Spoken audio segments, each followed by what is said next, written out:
Anybody who waits on the full countdown is a basic bitch. Let me tell I you. was just thinking, I'm gonna copy that as an intro to like the live streams on my channel, and then I'm gonna have like an intro video to where it like scratches out with like the record scratch. Screw that, and then jump right into like something cool. I thought I had 20 seconds. You fucked me, Jake. I'm sorry you couldn't pull out your blow up doll just yet. Man. You know, not until the camera's on. Like when the camera's on, the doll goes down. That's okay.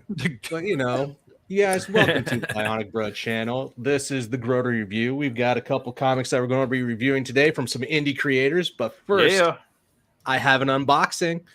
Let's see it. What is it? Go. Where is it from?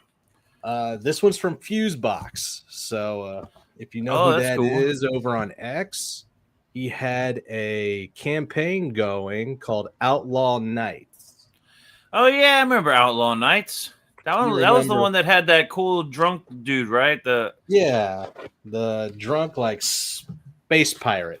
Yeah, with this bionic arm or something. Yeah, which I kind of wish I had his coat because that thing's sick. It's like a sleeveless trench coat, sleeveless white duster. I thought that was a pretty cool look. It reminds me of AJ Styles, but if you guys don't know any wrestling, then you don't know who that is. But I know that. Right. I've heard the name before. So Gemini, of course. We got some stickers. One of them fell on the ground. 6 a.m. That looks like a 6 a.m. sticker right there. If you don't have 6 a.m. on your campaign, you don't have a real campaign. That's how it goes. So yeah, man, that's the guy right there. Yeah. And then here's the guy I'm interested in reading about right here. Wait a minute, that's not the guy that I was thinking. That guy looks basically is me with hair. Right? Yeah, right. So those are the two 6 a.m. stickers from Outlaw Nights.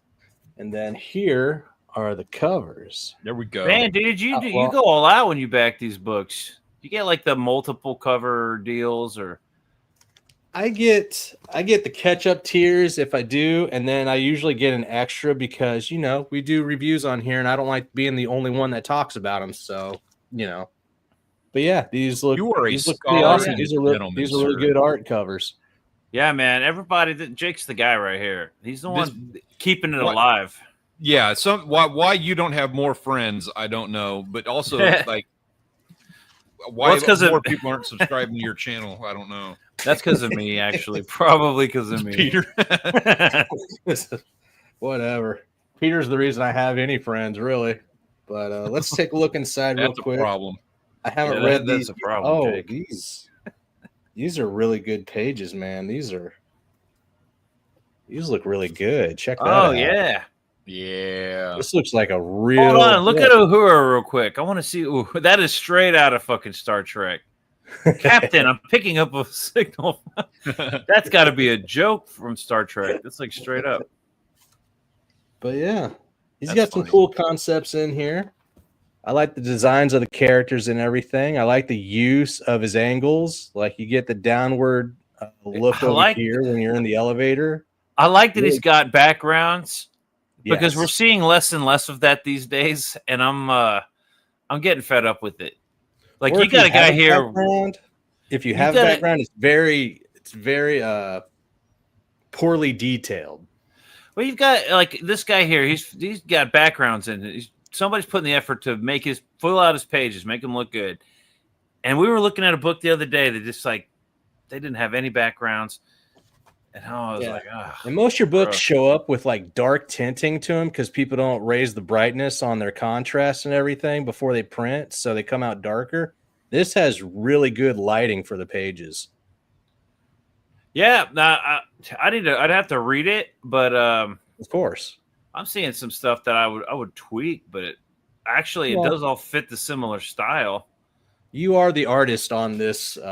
Yeah, and I'm not trying to be a jackass, but I look at something, I'm comparing everything I look at to the Max, to Spawn, to the Great, Weapon X. I'm comparing it to X-Men.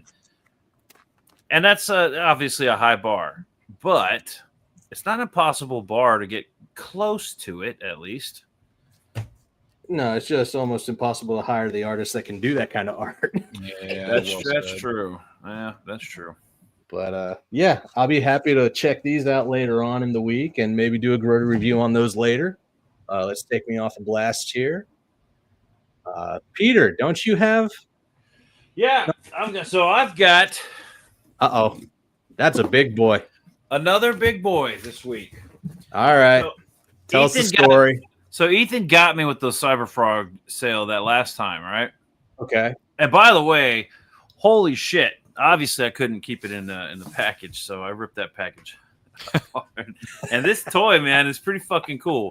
This is a really cool toy. I'm like digging. I got them over here with Slash, and they're like going on adventures and shit. There's no such thing as collector's editions with you, is there? Nope, not with me. I'll like rip it. I'll like break it. Well, okay. There'd be a couple of books I would not break out of the seat because I've already got copies of them over here. Sure. But, dude, good trip on these toys, man. Next to those. And because he had such a good deal on those, and then he decided the next day to do a similar deal with the modern Cyberfrog, I was like, you know what? I have to order it. I'm sorry I couldn't back it on the campaign. I couldn't afford it at that time, but now I can. So by the way, where was your text in our group messaging saying, "Hey, he's got a sale going on"? Because I would have jumped on that. All right. Well, I'll let you know next time. Because I didn't know that you weren't watching that. That was like I'm catching up. So thank God, because I wasn't awake at 3:00 in the morning. But he'll leave those sales open for 24 hours. So he had a deal where with the Red Heather Swain. Nice. The Red Heather Swain and modern Cyberfrog. Which I was going to wait to open the other one and just open this one because I was like, I wonder if I can get some cool poses out of it. Modern Cyberfrog. Excellent. And I was like, I'll just open the other one because I'll keep the classic Cyberfrog, but I couldn't wait. So I opened it up. I'll probably end up opening this one up too. Actually, I am going to be opening this one up too. But yeah, man. Peter, come on, dude. For the love of God, if you're going to open that up, I totally support this. But get it on freaking video every single time. Yeah, no kidding. Jake, you should make me big. I should make you big. Make me big. I try to. That's why you're on this channel. I'm opening it right now. I'm not even going to wait. Oh my God. There he is. Because I love ripping stuff out of packages. See, I'd be putting a thumbtack on the wall and hanging that up. That's what I would do with it. Now, I don't want to break. I don't know if you would put a thumbtack through that cardboard and ruin the collectability. No, there's a little through the foot just to stick it to the wall. There's a little hangy tongue thing that goes on the prongs at Walmart. You would indent the hangy tongue thing? Yeah, the hangy tongue thing. All right. Right off the bat, I noticed something. This one right here, the 90s, I was having issues with the torso bending backwards, right? This is clearly a joint right here. And I could not get it to bend. And I don't know if there's a reason for that, but it's like barely bending. However, this one is bending more, like it's more flexible. And I don't know if I work it a little bit more, I'll end up being able to do more with that. That little hole in the back of the belt, I bet that's a screw where you could loosen that up to where you could flex it a little more. This one's also a little bit tighter. I like this, dude. I like this toy. Yeah, that's wicked. I'm going to be playing around with this to get some cool poses. And I don't like drawing from like figures and toys and stuff, but it might be pretty good. It might be pretty cool to get a. What you should do is do a Robot Chicken episode special of Cyberfrog. Oh, but then I'd be getting in somebody, what's his name's territory. Yeah, I know who you're talking about. That's but fine. He's not going to do that. They don't own ownership over that. You can do it. Gumby did it before Robot Chicken. Who gives a shit? No, I'm thinking of one of our guys. The General Piggy. General Piggy does that stuff. Yeah, I know. This one seems to be a little bit more flexible, more bendable. I like it, dude. This toy's so fucking cool. And I like, of course, it comes with the hands and everything.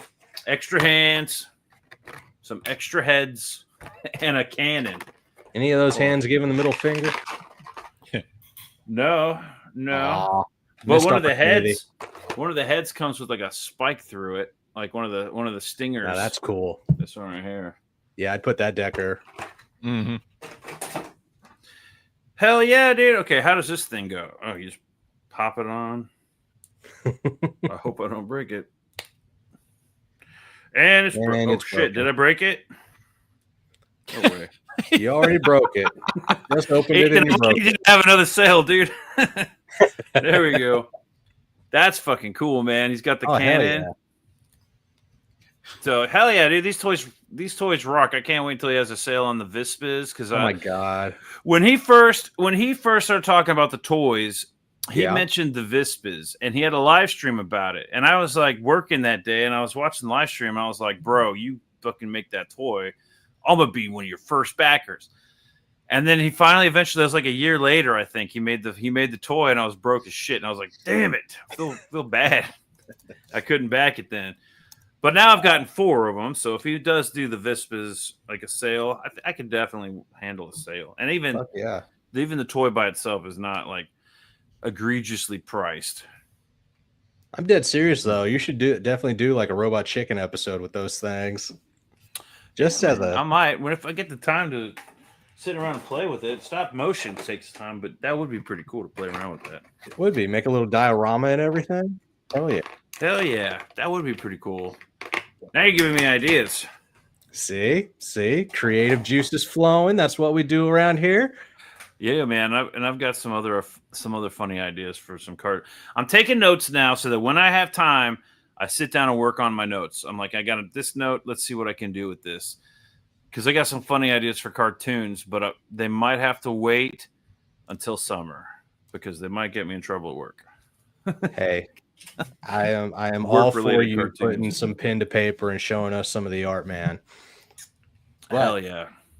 Before we can get to that, which is going to happen in the summer, you turned me on to something from another creative and got me invested in reading it. And it's a pretty cool book, man. You want to start it off? Yeah, dude. All right. Well, unfortunately, the creator could not join us tonight, but he's here with us in spirit. And that's good. Yeah. Because Polar Destroyer, I was right. I was right again. Ha ha. I was right about Pitter Patter, and I was right about Polar Destroyer. This was actually a really fun book. This was entertaining. Yeah, man. This fucking cover right here. That is straight up comic book goodness. Yeah, yes, man. 100%. This is exactly what I'm looking for in a comic. Some weird polar bear fighting the penguin army, right? Then having some fun characters added. It won't happen, but I could totally see Polar Destroyer crossing over with Cyberfrog. I could see that. I could see there being a way because they share some characters. They share some ideas behind how they get their biomechanical creatures made and everything. Oh yeah, I didn't even think about that. Yeah, they could definitely do. There's some creative juices flowing through me, and I'm just passing it off to everybody else right now. Yeah, man, Polar Destroyer rocked, and that guy was super cool. Ozzy, I think. Let me see what his name is. Hold on, Alex Osborne. Alex Osborne. He was a really cool guy. He saw when we first started talking about it, and he hit me up. He's like, "Hey, man, I saw that you wanted that other cover. I could just let me know," because he didn't have a tier that had the cover and the first issue. He had a first issue with the different, I guess, the cover that you got. And I was like, man, I really wish he had a tier with that other, because I want to get both, but I can't afford to get both separately. Like, I want to do that one. Yeah. And that's the first issue. I got that one. Oh, okay. So you're talking about the second issue. Yeah. Well, that's what this one is. This is from the I really like that one more than my cover. I'm not going to lie. You reaching out to him to get that cover was a smart move. Blow it up. I reached out to him by talking about it. And then he hit me up and was like, hey, man, if you want that cover, just let me know. Put it in the order. Like when you back it. Yeah, good on him. That's like good customer service right there. He's like watching, you know? Yeah. Because that gives me like old classic, like Silver Age vibes with the colors and the art style. And bro, the second you open it up, now this is issue 2, so it's not really gonna be spoilers, but you open it up to the first page of the actual comic, and it pops instantly. That's how you get people right there. First page, so much going on. You open it up, and you got brilliant colors. you got this crazy shit going on here. That's badass. This is an awesome comic book. And then, of course, you've got Santa Claus. Yep. Which is fucking cool. Which it looks a lot like the David Harbour version, I got to admit. Yeah. Is he got, holy shit. This is, we'll get to it in a little bit, but show this off, dude. All right. Look at this panel. Look at his fucking hat. He's got, you can't see it right there. He's got spikes on his hat and a Santa Claus hat. That's badass. Stan's got a choker on his hat. You're right, though, Jake. With the cybernetics and everything, he could easily be added to the either Cyber Frog universe or maybe a crossover. Could definitely work. Yeah, there definitely needs to be some collaboration going on there. But yeah, you got the better issue 2 cover. I mean, I like this one. It looks good. Yeah, that one's pretty good looking though. But your colors just pop on that issue 2 cover. Yeah, this was the homage. That's G.I. Joe. That's a good homage. But yeah, the way the Polar Destroyer looks in this book is absolutely stunning. Oh yeah, y'all remember when we were talking about this book? We were really scrutinizing the artwork because we were like, you don't see this kind of artwork in the indie circles, right? You don't see that quality very often. So when you do see it, you kind of scrutinize it a bit and go, what is he doing here? Yeah. And there was some talk. Maybe there's some AI being used in this. Man, I've been looking over these pages. There's zero AI from what I can see. Yeah, this shit is straight up just badass art. He's a fucking good artist. Yeah, I love it. So here's the credits page. I'll show it off right quick. So we've got the little I forget what you call this page here, but the little like message board or whatever. And then over here you got issue 1, Ice Scream. Very funny. Written and created by Alex Osborne. Concept, story, characters, and script. Interior art and cover art is Hugo. Art. Cover, Iman, Ben Robinson on editor and lettering. Special thanks to Rachel, Medina, GE, and Sixta. Yeah, I'm not even going to try. Help spread the word with Polar Destroyer. But yeah, I really like this, dude. The way the credit page is one of the most unique looking things if somebody actually puts it in, because not many people do a credit page, and when they do, it's just usually just blank with the text on it. This looks really good. Mm-hmm. You know, it's like a natural instinct. Every time I've designed a page, I always try to design a page to like a page of story that I can work the credits into somehow. I never thought about doing just a page for credits, unless it was like backside cover, because that'd be just an easy way to get your story going. First page, and just have the credits on this page. What all the normal like comics do that you find on the shelf. That's all that is. But the story is awesome. The story is really good. So what happens is the Polar Destroyer, his name is Jack, which for a polar bear that's part of like almost interpreted as a native tribe, Jack seems very, very American, very... I was thinking Jack Frost. See, I wasn't thinking that. I was just thinking like, what? This is a bear. You could have called him anything bear related. Like one of my characters from my book is a design of a bear helmet, and so he's called Atlas, which is like the Atlas bear. So just thinking of stuff like that. But Jack, sure, I'll let it slide. I don't. But whatever. I didn't mind the name. That's not something. Would you have preferred like Smokey? It's just one of those things that makes your brain tick, and you're like, "Oh, what? Why did he choose that name?" But you know, Yoki? At least they didn't go like, "My name is Polar." Well, see, even like I think of things that have to like connect. That's very just detailed and flows with the story and every. I'm an asshole like that. I think every little thing has to connect somehow, some way. I like that about you. But that's the same thing I do with the artwork. You being a writer, you notice that kind of stuff. Yeah. I'm looking at the artwork, going, okay, what did he do for this panel? Like a double overlay, whatever. I'm seeing the. Oh man. I didn't want to get into what I'm seeing on here. Some digital, but I don't know, man. Some of these pages don't look digital to me. Like some of the artwork doesn't look digital. I guess that's true. Okay, for example, I'm looking at the rendering on this polar bear right here. Okay. Now it's hard to tell here, but if you look at all the rendering, all the lines, they're almost too perfectly spaced, right? I can't take my eyes off the metal dick. I'm sorry. That does stand out when you. It does. How much time did he put into drawing that specific? He did it on purpose. Right. He better have. I mean, he had to have done it on purpose. But you look at this page, and there's a lot of things. I'm like, okay, so he did it digitally. All right. But then I'm looking at, like, this page, and this page does not look. Maybe it was cleaned up digitally. I don't know. Maybe they're all cleaned up digitally.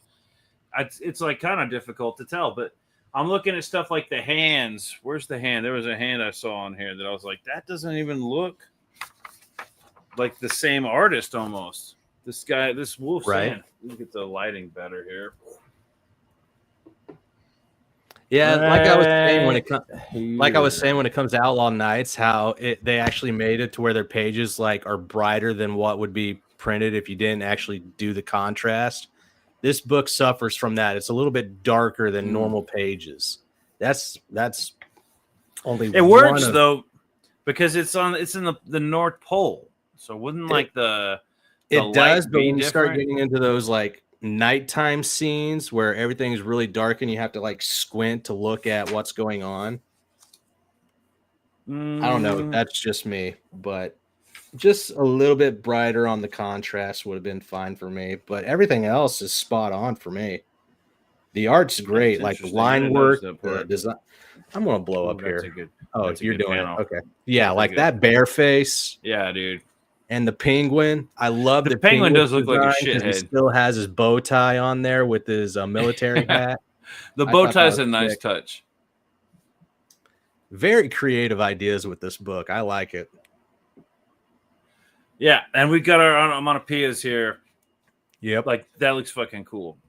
They're not like a dinky little boom or like an explosion with the word boom. It's like the panel is in the pictures in the words. Right. Yeah, that's very cool. I'm gonna steal that idea for later. There's a lot going on a page, and I love it when there's a lot going on every single page. There's nothing boring happening here. This entire it's just nonstop action. Yeah, and I do like that. It's like I can see an ongoing series come out of this thing. It doesn't seem like he's writing it that way so far, from what I've seen, from what I've read. It seems like this is either going to be a 3 or 4 issue arc, maybe more, but I'm thinking 3 issue arc and then maybe a spinoff. Like, damn, dude, that's a fucking cool page right there. That's a great action sequence. That splash page is awesome. Yeah, we start right off the bat. There was one thing I would critique. Okay, I really hate it, and the fact that I like this comic book so much, I kind of forgave it. I hate what is it at? Hold on. This is issue 1. Where is okay. It says now. This is happening right now. So this is all happening at the current time. Mm-hmm. Okay. I need to know that for some reason. There's this shit going on. This battle. And then we go back to earlier. Okay. Why go back to earlier and start with the now? I hope there's a reason why we needed to see the now in order to be able to understand. Because why not just start it off? I know you want action at the beginning. You want to hook people, and that makes sense. But you could have done something. You could have been killing. Okay, so he's feeding his family here. If you needed a hook, start the book off with him killing whatever it is that they're eating, right? Start off with a little bit of action that way. Right. Yeah, I see what you're saying on that. Like this is like, okay. It's like we talked about it, like the Warcraft movie starts off. That's a hell of a spread to open up on, though. Yeah, that's true. And that means I hope the third book, or whenever this story comes to conclusion, I hope that's even better than this. I hope this isn't as good as it gets, because then he should have just saved this for then. You know what I'm saying? I don't think this is as good as it gets. Or save this for then, because this is going to be a hell of a thing to beat right here. I can understand why he wanted to do a show us what's happening now and then doing like a flashback sequence for the rest of it, because it helps build up the question of what happened and how did these two characters get to this moment. But yeah, like Warcraft. Yeah, but if you don't deliver that in narrative or in their speech bubbles, then there's going to be no reason to have that. So imagine, he does deliver a little bit of that mystery of why they're there finally getting ready to attack each other, but I think he just misses it by a hair to give that mystery. Now imagine if Star Wars started off with Luke and Darth Vader fighting on the Death Star. Sure. And then it says, let's go back and rewind. And then, then we start Star Wars. Would that be better? Would that make it better? Are we waiting? I mean, well, there's a narrative. There was 10 years between something movies like that, and just the narrative element is not like I'm not seeing it. It's not present. Like you said, maybe it's there. We're just not seeing it. I hope that's what I'm saying. I hope that it does eventually matter. Because I'll be like, okay, that's cool. And that has happened before where I'm like, this doesn't make sense. Why would you do that? And then later on, it's like, oh, okay, you got me. That was good. Like the whole opening sequence is just 4 pages before we get to the what do you call it? The past backstory, the past, the flashback, the past sequence or whatever. Because it's only 4 pages. You're in now for 4 pages, and then when you flip, you're now in the past. So right here is the only issue that I have, is that they're both still fighting when you flip over to the now. Somebody should have been defeated, and I would say Polar Destroyer be defeated at that moment and be like, what the fuck just happened? That way you have that flip to continue. Oh, this is the end battle, right? This has got to be the end battle, which means there's another problem with it.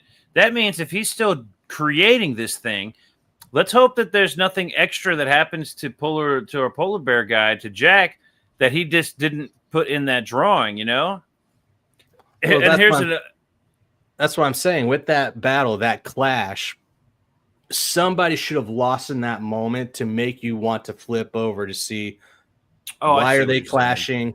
Why did this person lose? And why is it important? And then we do learn why it's important. The penguins are moving in on the Polar Bear tribe. A big battle ensues with military tech and versus natives just using tomahawks and spears and blades. But it's a really cool concept. I do like it. And how the hell does the penguins get that technology? Well, see, that's the thing that's not explained yet, but it shows that they still continuously use it, and they do have somebody that's working on the devices for them. Yeah, they're definitely not the ones coming up with that shit. No, not at all. But who created them to be able to, speak? Who implanted the cybernetics into them and stuff like that? Like, we understand why and how Polar Destroyer does by the end of the first issue. Yeah. Now, with the flashback, the flash forward or whatever, the present, and then the flashback. Yeah. I feel like that could have been more interesting if he had a couple of extra pages in there where, like, okay, so like you said, at the end of this first sequence, have one of them end up falling on the ground. Yeah. And then somewhere in the story later, we flash back to the present so that we can see that fight continuing. This is clearly going to be the end fight, or at least the second to the end fighter. This is a big fight right here. Mm-hmm. So have pieces of it being revealed as the story progresses. Yeah, spread it out throughout the whole arc. Yeah. I get that. Maybe even start the second issue off with the present, just like you started the first issue off with the present. That'd be cool. But the second issue doesn't have that. It doesn't have any flashbacks or flash forwards or anything. It's just continuing that flashback. So it's a little bit like, man, that's something I would have done a little differently. So we're in the flashback now. And we see Jack is hanging out with his wife and his son. His son's name is Junior. I forget the wife's name. For some reason, I want to say Martha, but I know that's not it. But anyway, you see them in their cave. They're having dinner and everything, and they're talking about taking out Junior on his first hunt, which, as a mother, she plays the part. She's very nervous about it. She doesn't want her son going out there just yet. She thinks he's too young. But then her husband, who's the leader of the tribe, reminds her that he went on his first hunt when he was younger than Junior. And so that kind of defeats her argument or whatever. And then in come the military penguins. I love those military penguins. Yeah, that's badass. And this shot right here of fear in the bear's eyes, I love that shot. Yeah, I'm big on that. Like when you can emote emotion, yes, and especially with a character that's not human. Not human. Yeah. So many people don't know how to put expression in their faces anyway when it comes to the indie scene. Like you don't see a lot of it take place, but when you find something like this where they actually do know how to show emotion on face, like look how snaky this penguin looks with his little smirk. Yeah, it's not an easy thing to do with humans. To do it with animals is another thing.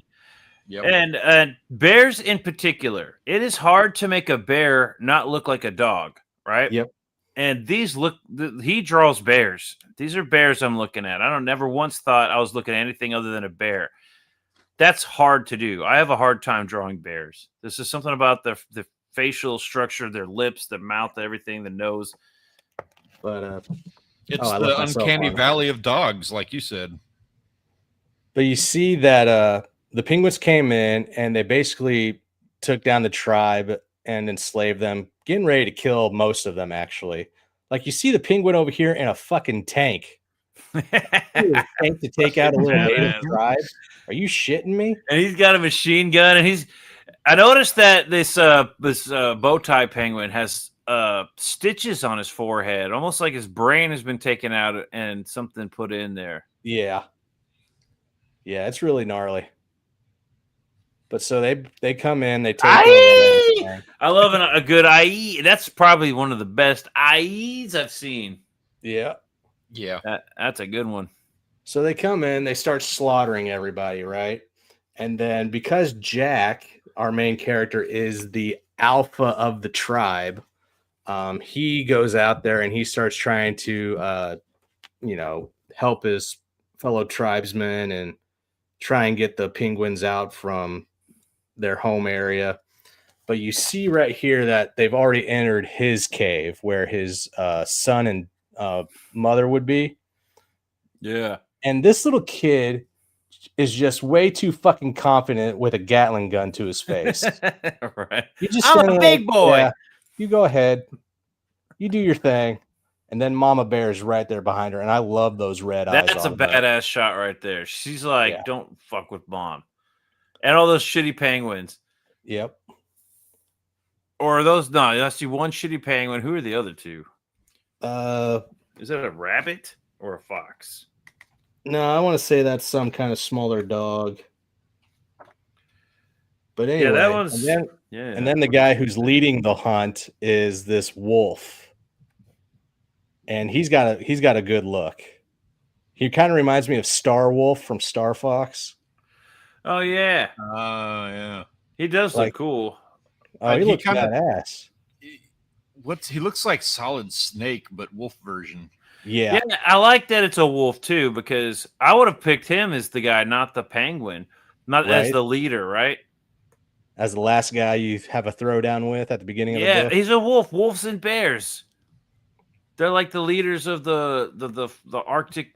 I know you already talked about it, but I got something that stands out to me on that. You got that shot with the polar bear. They got the gun pointed at him. Yeah. From an artistic point of view, I absolutely adore the way they frame him in that shot with the flashlight. Like that is such an awesome choice for how to highlight him and put him in there without framing his own little box. Mm-hmm. Oh 100%. Yeah. Yeah, he did a lot. He made a lot of great choices with the way he did his layouts, or at least the artist did. but of course you have to have a script to be able to follow what needs to be done. But anyway, so she goes in, she saves her son from those guys, and then the wolf decides that he needs to come in there and intervene and get things moving. Because, you know, it's still fucking polar bears taking on penguins. So, you know, get some bigger muscles in there for it. But mom's not afraid to get in the fight. Like, you see her right there, like, and the way her face changes when she goes feral to save her child is insane. I will say one thing when it comes to the art. The female polar bear was more humanoid looking in the face than the other bears. Which I guess that's that's like a way to make it look more female. Feminine. You have to do that.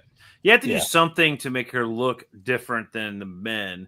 Like one of the problems with the orcs in Warcraft was that the women just looked like men, but with boobs. But see how she goes out of her way to help out Jack? Like when she goes feral, her face gets more animalistic. Yeah. So I think it's a cool little detail that she like has a transformation when she gets angry. But anyway, a lot of blood and guts are spilt with this thing. I love how much like gore and shit's in here. Yeah.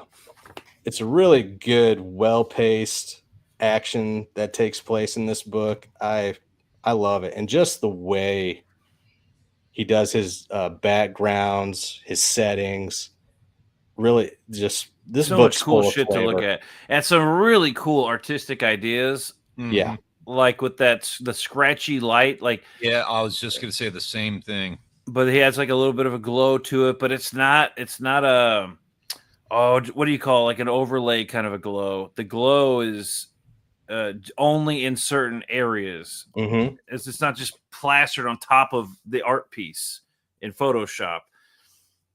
It's got like a multiplier or something. So, which I appreciate the art. Yeah, I like the art. Some of the art some of the tricks they did in this book, I thought were top notch. Yeah, with the coloring.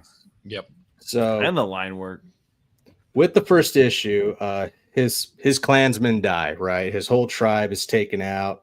His wife dies, and his son is taken. Right, and so he's left with nothing at the very end. So everybody gets ready to leave. Like they chop his fucking arm off, and then he's left to just float through the water. I guess what would you call it, the Atlantic or the Pacific? I was a little confused on they throw him. I like that they ripped his arm off, and his wife is dead, and he's looking at her like this panel right here. He's like dying in the snow, and then he sees his dead wife, and he's just like, "There's nothing I can do." Like this panel right here, arms off, he's dead, she's dead, and then these like robot people, I guess, start torching shit, or the penguin in the mecha suit starts torching shit. So the first issue I really enjoy. I think it served what it needed to do very well. Yeah, like them pushing him off into the ice cold water. As at his defeat, thinking that he's dead. I think that's awesome. Very classic trope. I like it. I want to know how he got out of the water and then all of a sudden is on the ice now. That was something I was confused about. You know, one of the ice caps melted, so it made a way for the water to rise up and put him there. I guess, that's true. I don't really need an explanation, but there's like a he washed ashore. Yeah. And then we get the coolest like introduction to what's to come. Oh, because the first panel right here, you get the little he's like dead and every shit on the and you get these like evil eyes, and in the corner you get this little elf boot. And I was like, I love that. That is funny. And then you get the reveal, right? These fucking weird little. Okay. These weird little Santa elves and everything. Am I backwards? I think my screen. No, you're good. Flipped. Yeah, you're right. And those red eyes on them just make you think that more evil shit's about to happen to them, but completely opposite. Well, is it, or is there something else going on? Can't really be objective at this point with it. Not yet. But then, what is this? Create more indie comics. Comics Wellspring. And then we got the Polar Destroyer credits. What is this? Not credits. Backers. Yeah. The thank you page. The thank you page. Yeah. I like that. Oh, that I is don't know how many backwards. of these guys do that, but that's a classy move. Hold on. I'm going to flip my camera around because apparently I'm backwards. You're not backwards. You've You're always fine. been like this. Really? Yes. You can't read that. That says I can read that. I can read that. Raylop. That says Polar Destroyer You to all just our can't allies. read, See you, period. Itchy too. Ice to meet you. Really? On my screen, I'm flipped. No, No, seriously, yours. it looks fine on our end. So it's Oh, your computer. okay. It's not your camera. Yeah. Okay, that's weird. And then Yeah. you get Polar Destroyer 2. Yep. First page, we're getting right into it, which was cool. And this is actually would have been the perfect moment. He's getting zapped, and we're gonna rebuild him. This would have been a perfect moment to have another flashback. And I don't think no. No, there's not another flashback. There's not another flashback. We go straight into that. That moment right there would have been perfect to flip the page to a then or now page. And Right. then him and that penguin dude are fighting again.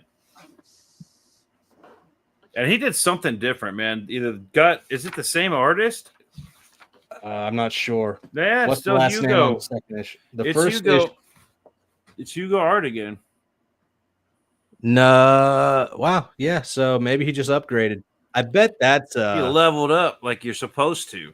yeah. not with I think AI. that page right there on the cover on the inside. I think that's like a fan art. Does it have a? Yeah, that's pretty cool. That's good fan art. Yeah.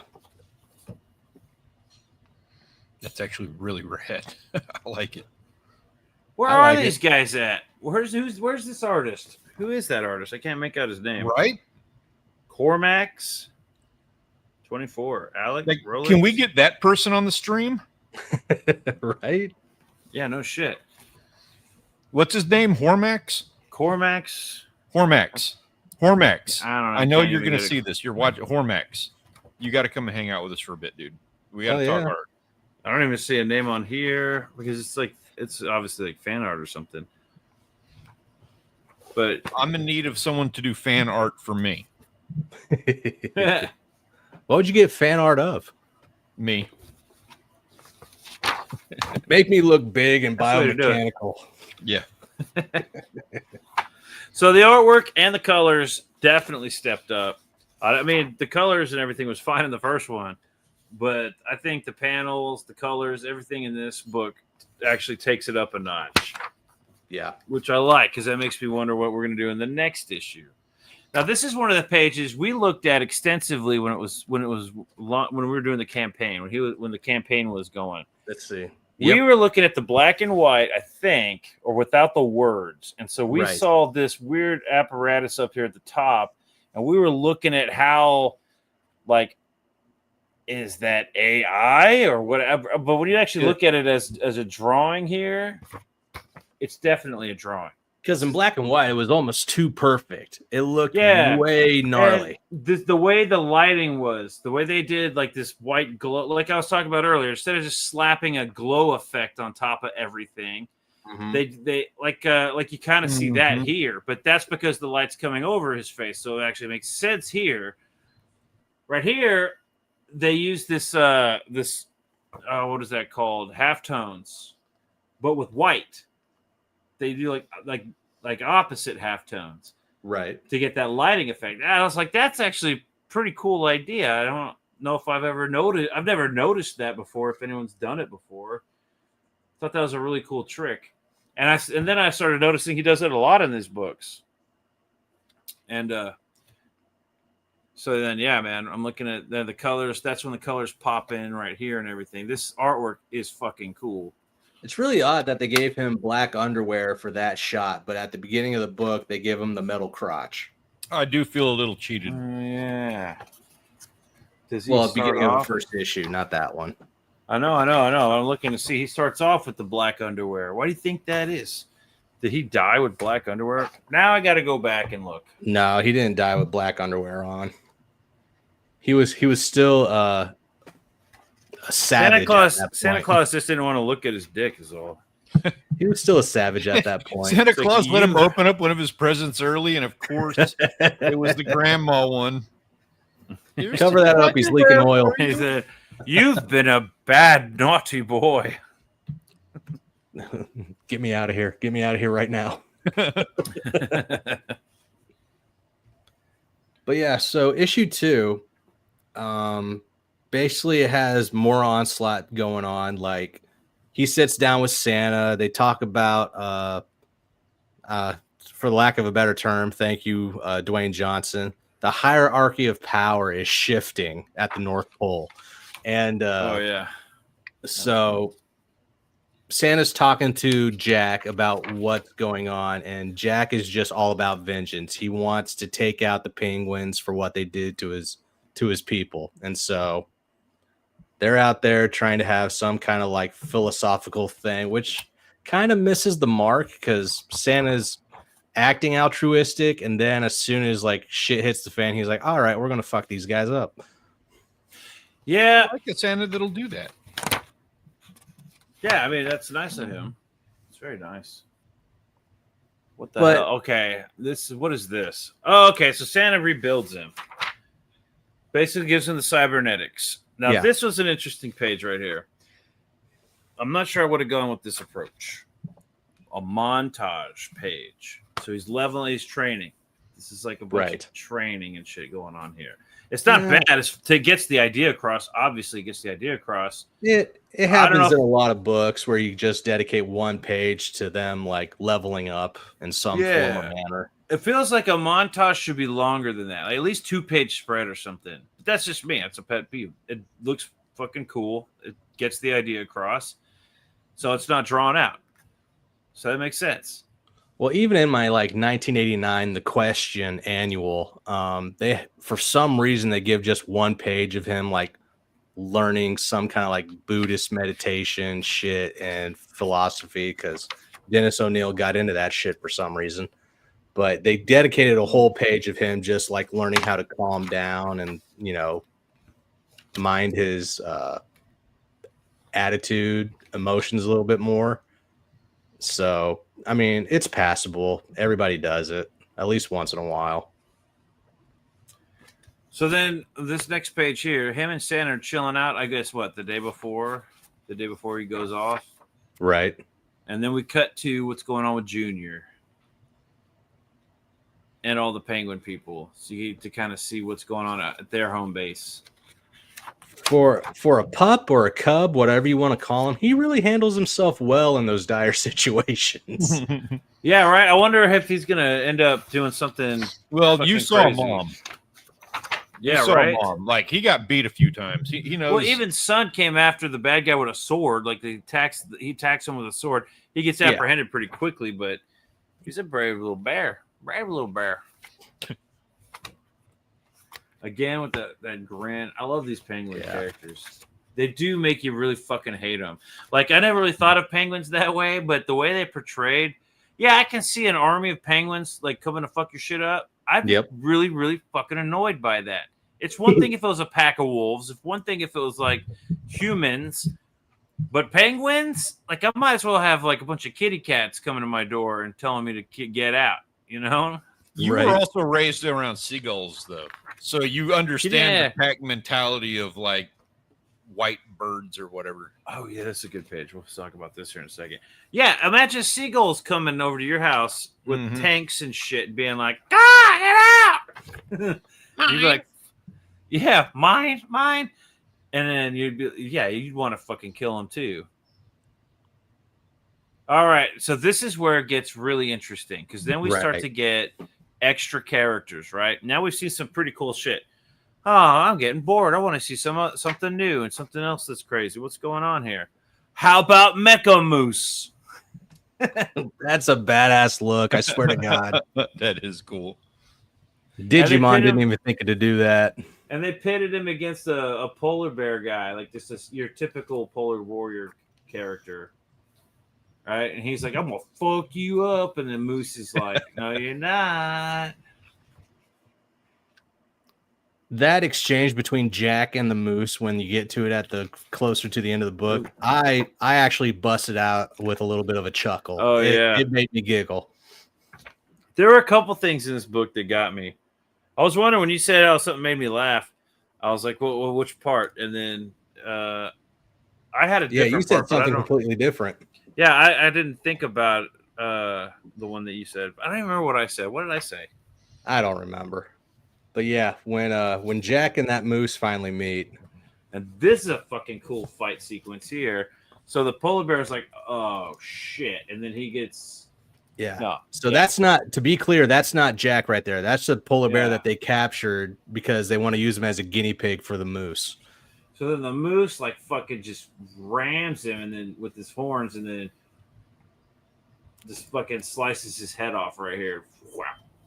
I don't appreciate how chill Santa Claus looks in that pose.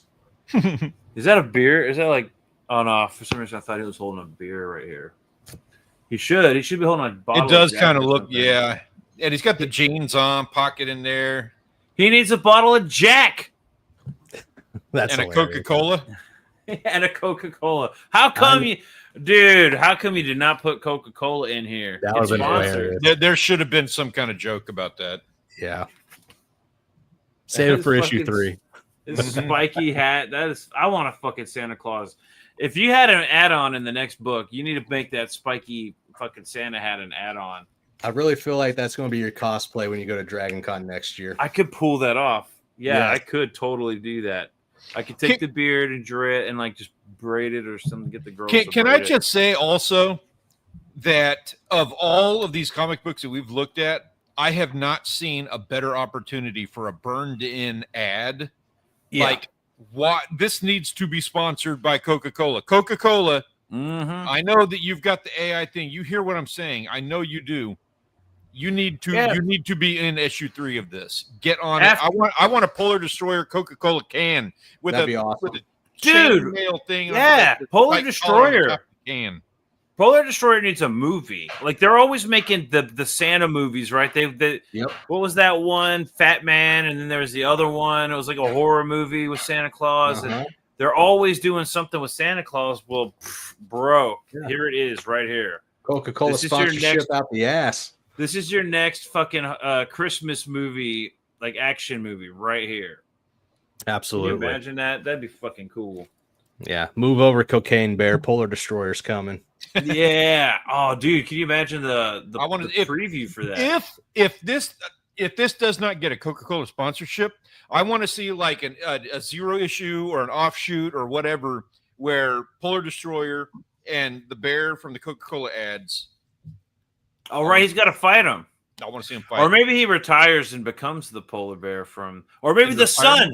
Maybe the son grows up to fucking sell Coca-Cola. Could you imagine?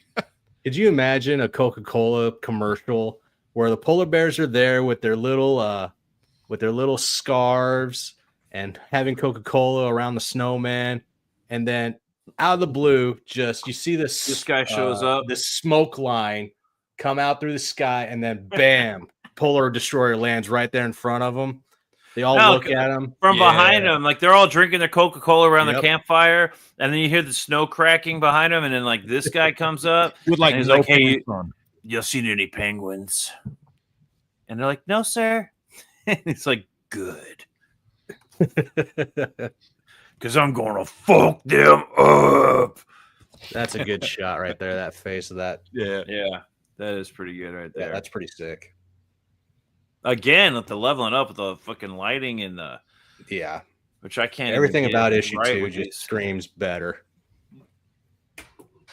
And my lighting's not great in here. I got good lighting for me, but for showing. I was gonna say, like, that lighting is it's a bit of a disservice to the comic, to the work. Yeah, it is, and I'm trying to get it right because if I get the, it's not you. Like you're doing what you can, but that actually looks a little better like that. It was if I have angle it a little bit, that's why it's not no glare. But you got to hit the light kind of from the side. Yeah. But yeah, that looks pretty good. And then let's take a look. I don't know. And these are thick pages too. Oh yeah. Like that. He put some time. He put some money into that. And then what's going on? I love the scope. I love that fucking panel right there. That penguin's like, fuck! Polar Destroyer's there, and he's just fucking them up, man. That's awesome. We need more of that. I want more of these. Yeah. I want like 5 panels on like every fucking other panel. Fuck! Fuck! And the more the gore. Fuck yeah, dude. He's like making panels out of the gore at this point. So this is where he's like starting to look around him, and then he remembers his wife when he looks at the blood on his hands, and then a memory of his wife comes into play. I like that. I like that callback that the emotion is still there. Yeah. I like this fucking rocket ship Santa Claus. And he's like hovering out. Did they show that they're like cybernetic? They're like robot reindeer. Did they show that already? I don't remember. I remember seeing that somewhere. Robot reindeer. Did you show that page of Jack taking on the moose yet? That was my favorite page out of the whole book. All right, hold up. Let's find it. Oh, there's some more of that. Ah, fuck! I love that. And then we're cutting heads off. We're fucking getting our revenge. I love the oranges for the background. I think it's just fuck. Get him, fuck. All right, where's there it is. Oh, that's a good panel right there. Okay, yeah, that's where we're at. So Jack that's the moose now going after Jack. And that next page that's next to that page, that's my favorite one because you see him pull out the gun, he bends the fucking barrel, and he just looks at it. And then he goes and tries to stab him with this knife, and it does nothing. And he just stares at him. It's just angry. It's like, fuck. And so Jack punches him in the face, and he just spits a tooth out at Jack, and then the next page just decimates him. I thought that was hilarious. Where are we at first? So then more sequences like that just got me good. I don't know why, but I actually laughed out loud when that happened. Yeah, that was a pretty good page. I don't know. Should we show any more? Oh, that's a good one. You don't have to if you don't want to. Oh, dude, I forgot about this page. The last page does tie into the end of the last issue. We talk about it in a minute. I'm not going to show it. I will show this. Some more fan art. That's pretty cool. Nice. That's not bad. But I can't show you this page. That's not going to be good. You got to back the book, and he's going to be doing another launch here. Right. But it does tie into this last page. It makes a little bit more sense now. Mm-hmm. So I give Polar Destroyer, I don't know, what would you give out of 10? Now, out of 10? That's a hard rating system because are we calculating 10 out of 10 for indie comics? Because if I'm going to throw it in the whole comics arena, nah, we'll do fair. Indie comics. That way I can be a little bit more forgiving. So with indie comics, I'll give it 7.8. Yeah, I'd give it an 8. I'd give it an 8. I'd give it that 7.8 is pretty fair, but if I was just going straight, I'd go straight numbers. I'd be round 8. up, give it an 8. I don't care. I don't like that grading scale. I don't like that. We can't do all comics because then you're talking about Bernie Wrightson. You're talking about I know. I think that's fine personally. I think that's fine because I think if you want to give those dudes like a 97 or a 98, 9.8, whatever score, and then this score is like an 8.3, that's not a knock on this for one. No, not at all. That'd be pretty good. That's a hell of a score in that system. But the other thing is if you're going to be scoring comic books, it's a different conversation entirely. I know I'm derailing it, and I apologize. No, you're fine. If you have, we can score them, but you got to have an intricate system with this because if you had a comic book with a 100 art score and a dead zero story score, that doesn't mean it's a solid 50. That's true. Yeah. Well, they used to have the chat, and the chat used to have that the awards, right? Yeah. Now, if we did a grading system, like a rating, it would have to be, I'm thinking 8 for the art, and then I would say, because I mean that's getting pretty damn, as far as indie books go, that's getting up there with Snowman, and Matt Martin is like a fucking damn near 10. He's like him, and he's got, well, let's see here, Del Keown, which hasn't done an indie book yet. His artwork is amazing. He's done a lot of covers and a lot of artwork for the indies, but he hasn't done an actual full-on book, unless you count Full Bleed Studios and all his stuff he did back in the day, which I don't know. Maybe that does count. If you're going that way, if you're going to go like dissect it into different categories, then art, I don't have the art eye that Peter does or that you do, Stanley, but when I look at it, I'd give that art a 9. If it had I'm like, I'd keep it like I'm lower on that number. I am more of like an 8.5, 8.3, somewhere in there. But that's like, I wouldn't give Bernie Wright underneath. I wouldn't give him a 10. And when it comes to the indie books, that's a hard one too, because where do you start the indies? Like, you go back to the 80s, or are we just talking about our circle since like COVID just the hit that we're in? Yeah, since I started crowdfunding, that might be a better way to put it. There we go. Crowdfunding indies. As far as the crowdfunds I go, this one is, as far as art, it's like an 8 for me, because Matt Martin is damn near a 10. If he's not a 10, I don't know what is. Him and Kenneth Rocafort. Kenneth Rocafort's art would be up one of the top arts, and I can't think of anything. I mean, Cyberfrog is obviously going to be up there, but even Cyberfrog's not. I guess it is actually. That's up there with Matt Martin and Kenneth Rocafort. Yeah, they're all around the same. Now, Ethan's different. His is more intricate and stuff. Matt Martin's is more tedious. But then again, that's not true either. Ethan's is tedious as fuck too. I don't even know how you rate it.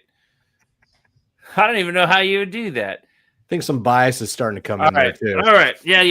If I was going to be like fair here, I would put Matt Martin, Ethan Van Sciver, Kenneth Rocafort would be up in there. Who's up in that tier? I have no clue. You're asking a writer, not an artist. That's where I put like the art, especially for issue 2. I would give that a 9 for me. Now, I love John Malin's artwork when it comes, but I'm not sure that's a different kind of art style. When it comes to presentation of the book and everything, I give that a solid 8. Just the overall of covers, credit pages, thank yous, the little note pages, and then the overall story and transition within the different scenes. I'll give that all an 8. When it comes to story itself, I'm coming down lower to around a 6 or a 7. Yeah, it's a more basic, like, it's not some deep mind bender. It's an not at all comic, which is I understand that. I'm not holding against it, but what I am holding against it is things that present themselves in issue 2 that shoulda, coulda, woulda been done in issue 1. Like in issue 1, you don't know anybody's name on the enemy team on the opposing side, and for some reason in issue 2, he decides, instead of just having them talk to each other by name at any point in time, he just puts their names in captions boxes behind their backside. I'm just like, I didn't even notice that. I don't even remember their names because of that. Like, okay, Timber, sure, you're the Timber Wolf. See, Jack doesn't make sense for Polar Bear, but Timber for a wolf, Timber Wolf, that works.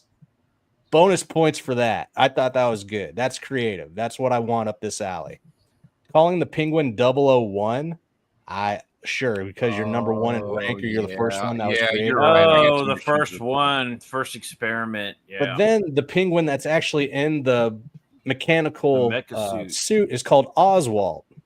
And I guess you could say that's like Oswald Copper. Yeah, there you go. Right. That's what I was thinking was Oswald. I got it. But how does? Oh yeah, that makes sense. It took me a second. So with that, and then he had the callback to the memory of his wife. I thought that was good. That's great storytelling that makes you remember what happened in the first issue. Throughout his whole time talking philosophically with Santa, or throughout the whole issue of issue 2, not one mention or notice of his son Junior from him when he witnessed his wife killed and his son taken away right in front of him. So I don't. You missed it with the kid, but you got it with the wife. I don't know. Yeah, There was just it's a fun story. It's cool, but as far as like being told in the way that it's being told so far, the story is going to be knocked down to probably around a 6 for me. But it's still entertaining. Sure. There's got to be like an overall entertainment factor. Factor. I'll give it an 8. Yeah, I'd give that an 8 or maybe even a 9. Yeah, because I can agree with that. 8 or 9, maybe sure. a 9. Because that was a fun read. Now there was one problem with this book. One problem when it came to reading this book. Okay. I read both of these books in about 20 minutes. It was a quick read. If you didn't linger on looking at the art, it was a quick read. Which this is kind of how I rate that whole thing. If I go to a comic book store and buy a book for $7 and read it in 5-10 minutes, I'm not gonna give a shit. When I'm backing a book, and these are cool books, and I like this book needs to be on the comic book shelves. And it'd be really cool if it ends up on a comic book shelf all over the country or the world, and it's like newsprint or something. And I could be like, oh, dude, I've got the crowdfund edition. That is where these come. That's where these would be valuable in that sense. But it's hard to justify backing books for the $20 range when you read them so fast. This one, it stands out. The artwork is something I might actually look at and go, oh man, I'd analyze it and go, I actually could use some of these techniques. I actually could, like, I'm going to practice some of this stuff because I like it. And the coloring, I'm like, yeah, I like the coloring. This is something I might actually look at again and again to kind of gain something from it. So this one definitely. There have been books where I backed it for $20 and I read it in like 15 minutes and was like, man, I don't know if that. And I like helping people. I like backing books, and it's all fun. But if I'm trying to convince my neighbor or my buddy to go back some books, and then I say, hey, check this one out, and then he takes a look at the price tag on something, he's not going to be thinking the same thing that I am. I'm trying to convince somebody to go spend some money and get something that's entertaining and he's going to enjoy. Mm-hmm. And he sees a $20 price tag, and he's like, and that's what I'm going to get if I back this. I don't know if that's worth $20. Now, that's the problem with a lot of the crowdfunding books these days. See, with issue 3, now is the time for issue 3 to answer a lot of questions that were not answered in issue 1 or 2. Like, why did the Penguins decide to finally, annihilate the Polar Tribe? I think that why did they feel like they were oppressed by them? Were they really oppressed by them? And then I think there's an instigator. Obviously, that's what I'm gave saying. them the technology. What's going on behind the scenes that hasn't been shown yet? So there are things that need to be answered in issue 3 for me to continue on past issue 3, because I am going to get issue 3. But issue 3 needs to start answering those questions that are building up because of everything. Who would be Santa Claus's nemesis? He would have helped Jack if it wasn't to his benefit. Oh, his nemesis is the Easter Bunny. You know it. No, who's the Christmas? It's got to be. Holy shit! It's the Krampus. It's the Krampus. The Krampus. Can you imagine? No, him and Krampus are like brothers or something. No, Krampus is that deer head fucking thing.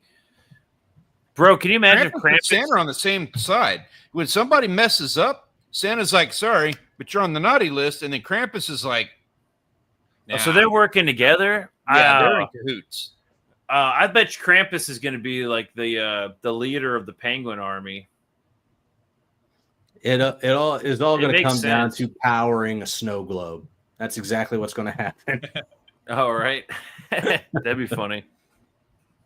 Now, this is one of the most worth it projects that I've backed.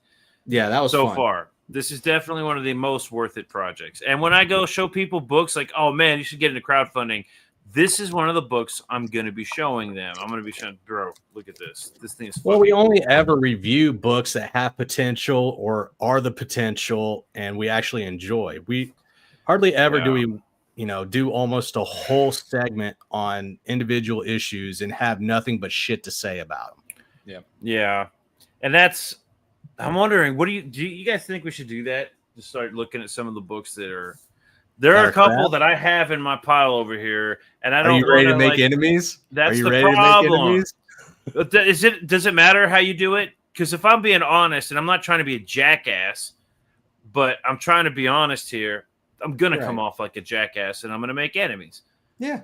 But it's kind of like what's the opposite moment in this stream where you were like that was not your role? I know that's not my role, but it was. That's my role is to be that guy. Sandwich. We gave good, we gave bad, we gave nuance. That's what a critique is. But when there are some books to heart. Now we've looked at books where I can be honest about what I really think. I've been completely honest when I look at this. I didn't 100%. I didn't say anything bad about these books. There are some books I have some bad things to say about them, and not critiques like. I'm offended at some of these books and their existence. Yeah, that was Pencils Down for me. I haven't read Pencils Down, but we did actually. Yeah, I have looked at that. I don't have Pencils Down because, to be honest, when I saw that campaign, and when I saw the campaign, and I like Dillard, the artist. I don't know who was the creator. I don't remember who that was. Hojo was the writer. Dillard Hojo is the guy who did Smokes the Fox. Belmont's the one who produced it. Belmont smokes the fox. Yes. So Belmont, this is where red flags start popping up. Belmont produced it and then hired a writer, like he did with Smokes the Fox. He hired Mike Barron to write Smokes the Fox. Which is always weird to me. I didn't back that one either, but I like Mike Barron. I love Nexus. But I'm like, why would I want to make something if I'm just hiring people to make, like, hey, I have this, here, boom, pencil guy, or Fox, he smokes dope, rides a motorcycle. Mike Barron, go, That's somebody who's got a lot of money. And maybe that's a good thing. He's promoting indie, like he's hiring people to, give him work and shit, and let's see what we can do with it. There's that aspect of it, but then there's also something that's like, is he trying to grift? Is he really Is he just trying to get in this? Maybe he's hiring people, and that's good. So maybe I'm just being a dickhead by saying that, but it's just an angle that we haven't looked at yet, because when it comes to there's writers.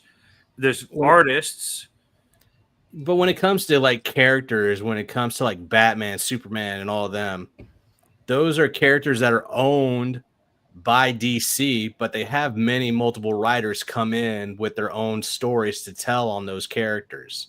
Yeah, and so you can kind of make an argument for that, but in the indie scene, I don't really like it. I get where you're coming from because I'm there with you. I'm just playing, devil's advocate as to how that works. That's me trying to justify it, right?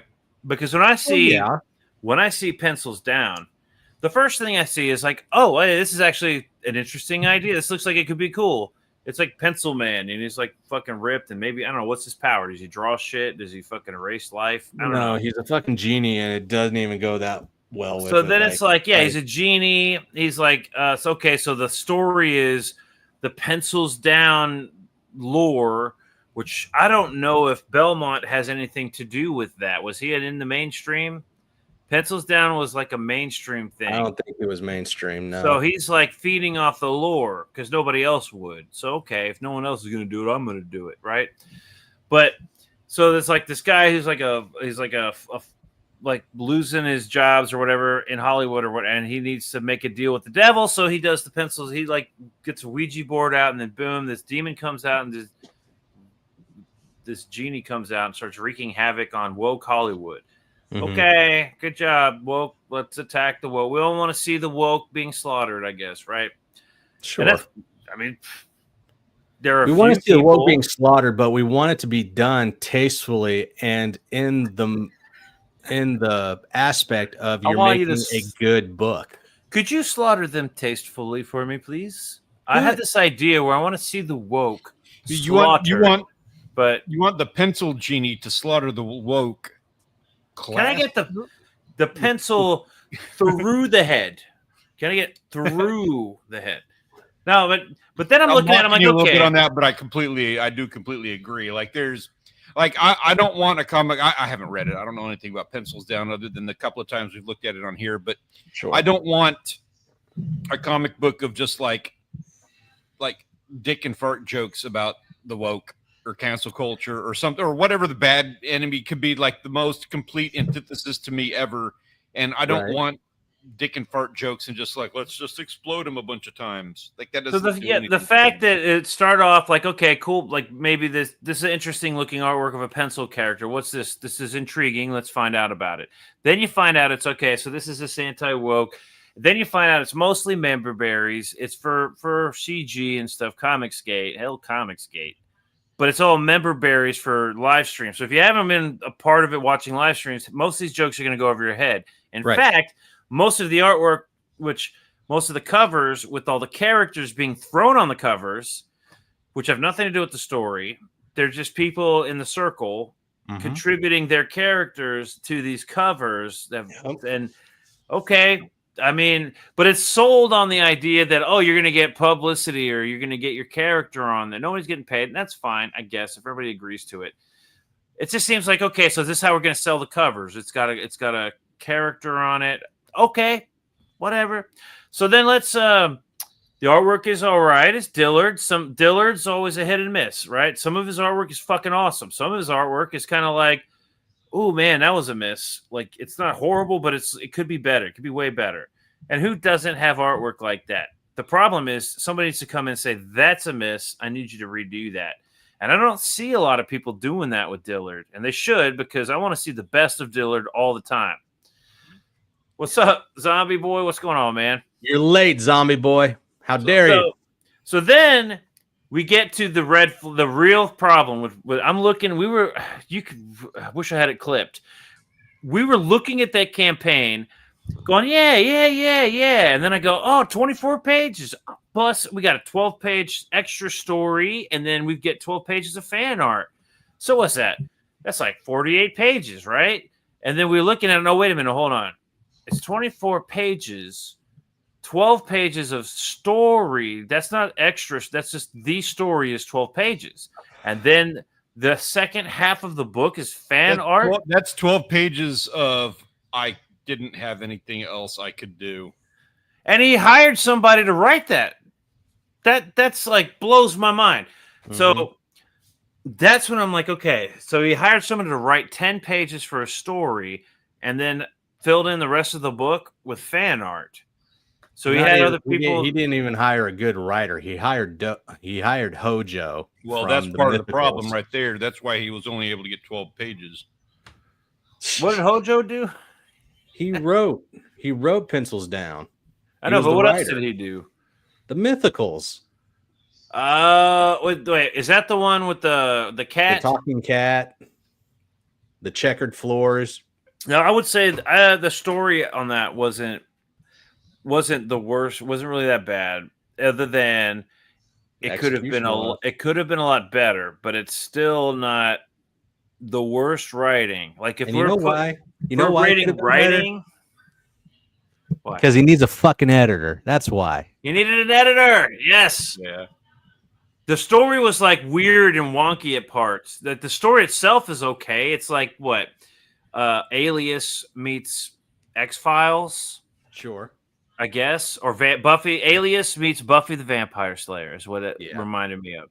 So there's wonky parts in the writing. There's some artistic critiques that I had for it, but it's far from one of the worst books that I've read. So I don't know. Like I actually would have expected more from Hojo in Pencils Down based off the Mythicals.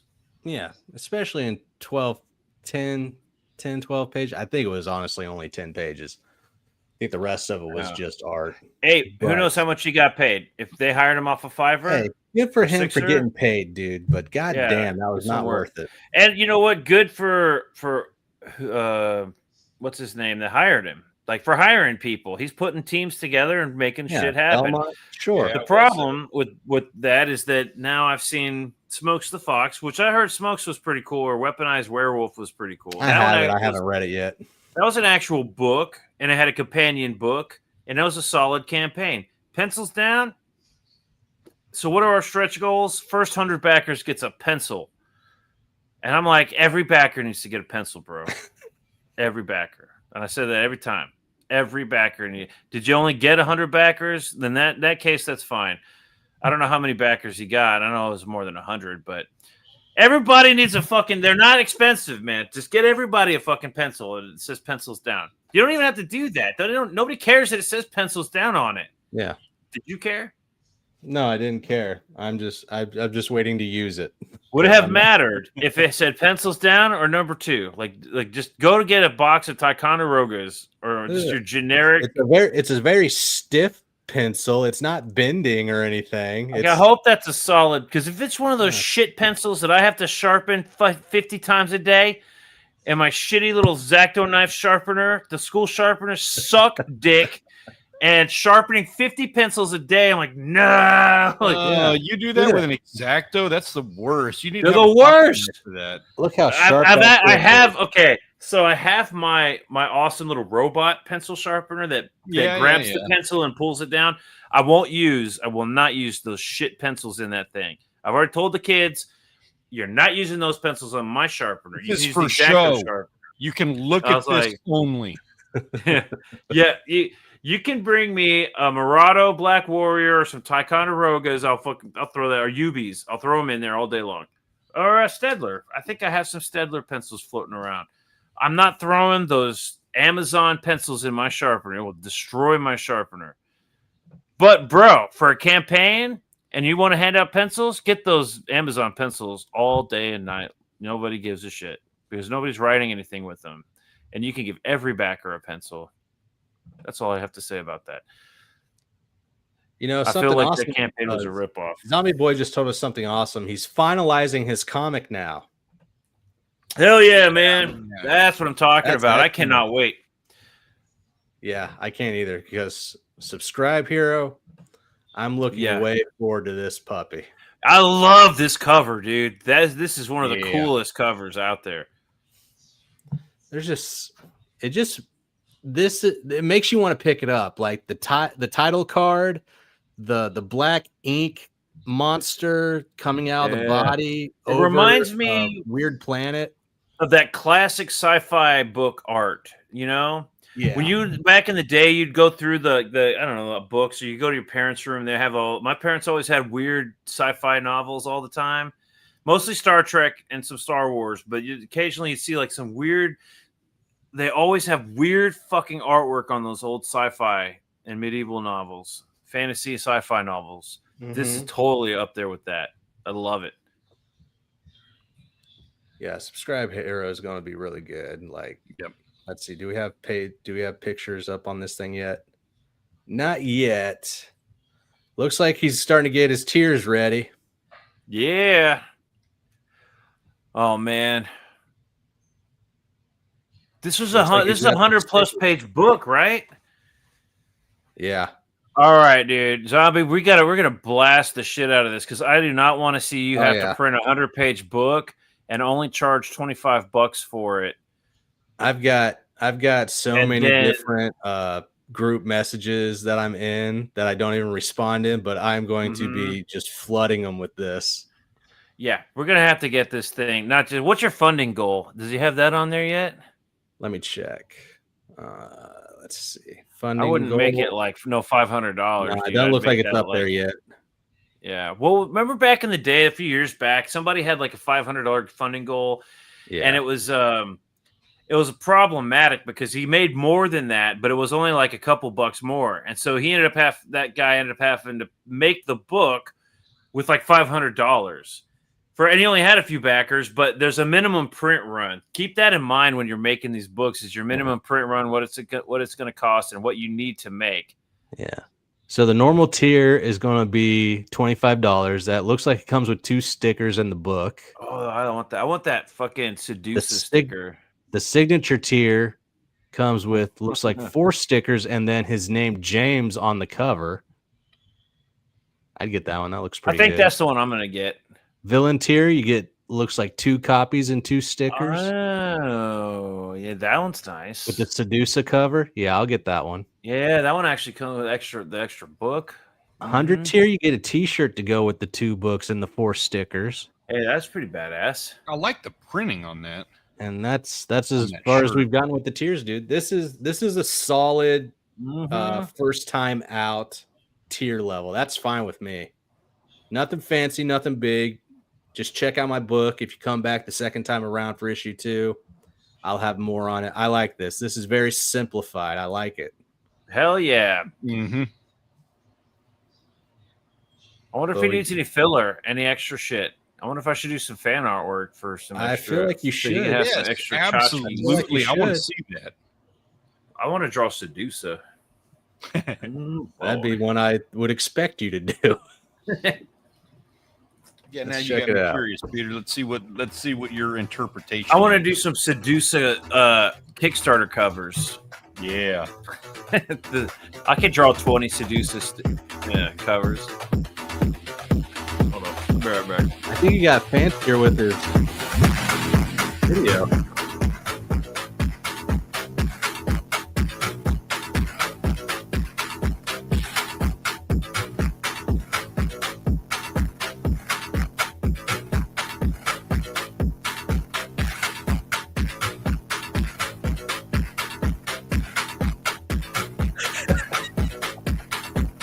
You should have leaned into that little dominatrix outfit for a little bit longer.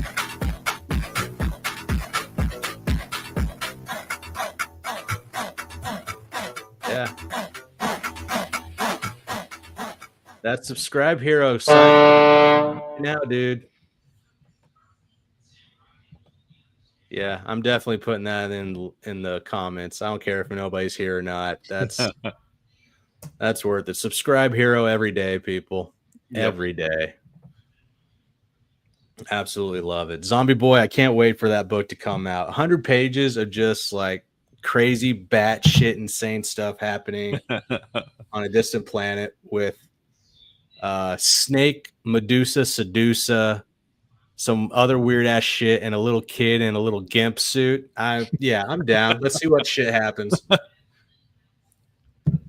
The little kid in a little gimp suit. That's all I needed to hear.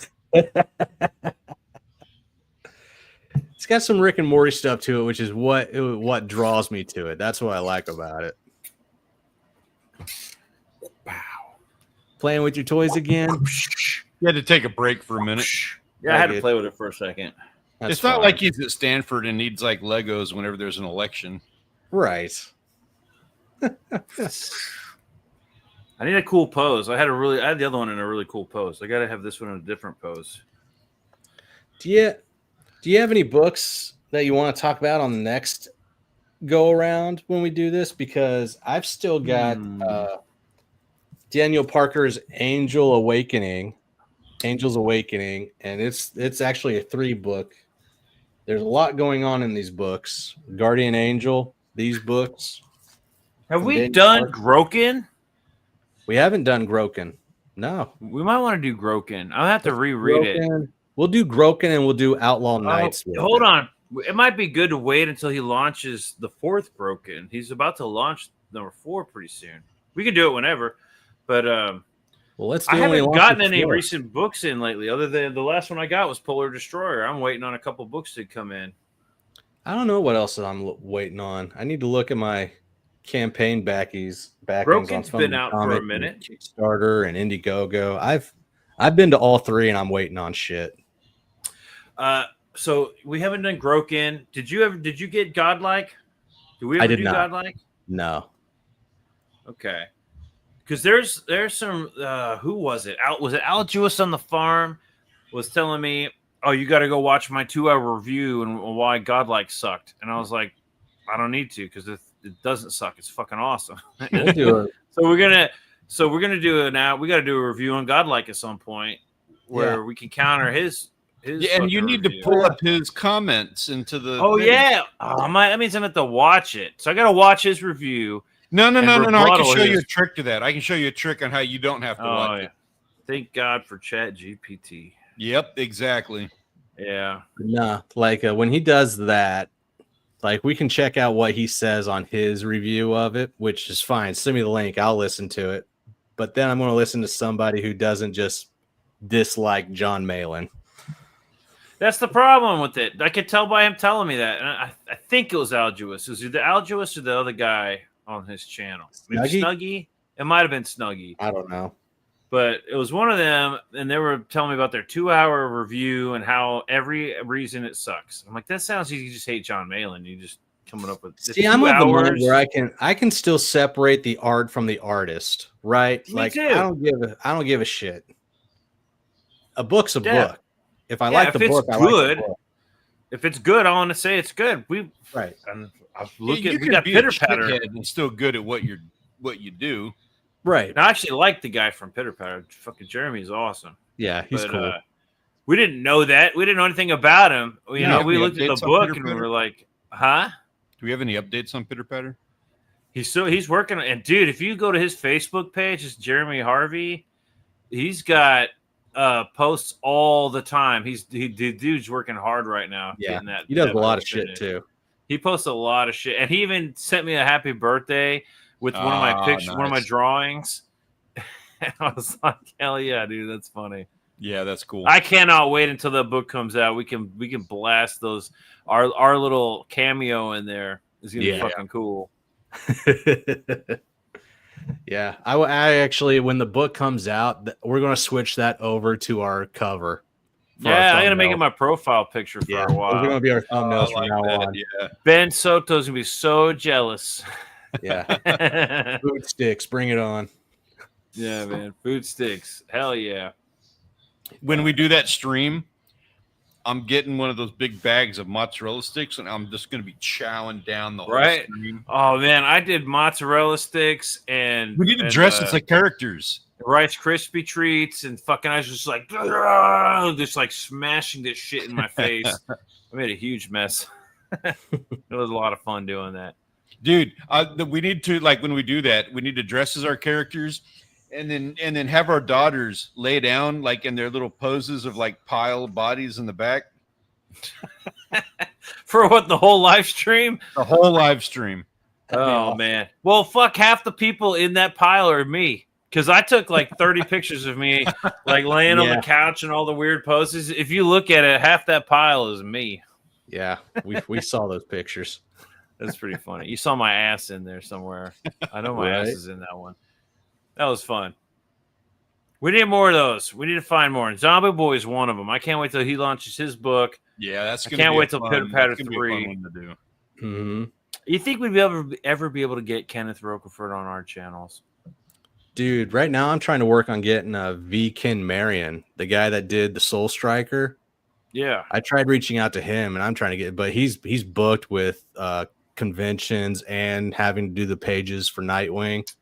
So. Yeah, I do recall something about Kenneth is on the other side of the planet, so live streams have always been a problem for him. The time difference. So, but yeah.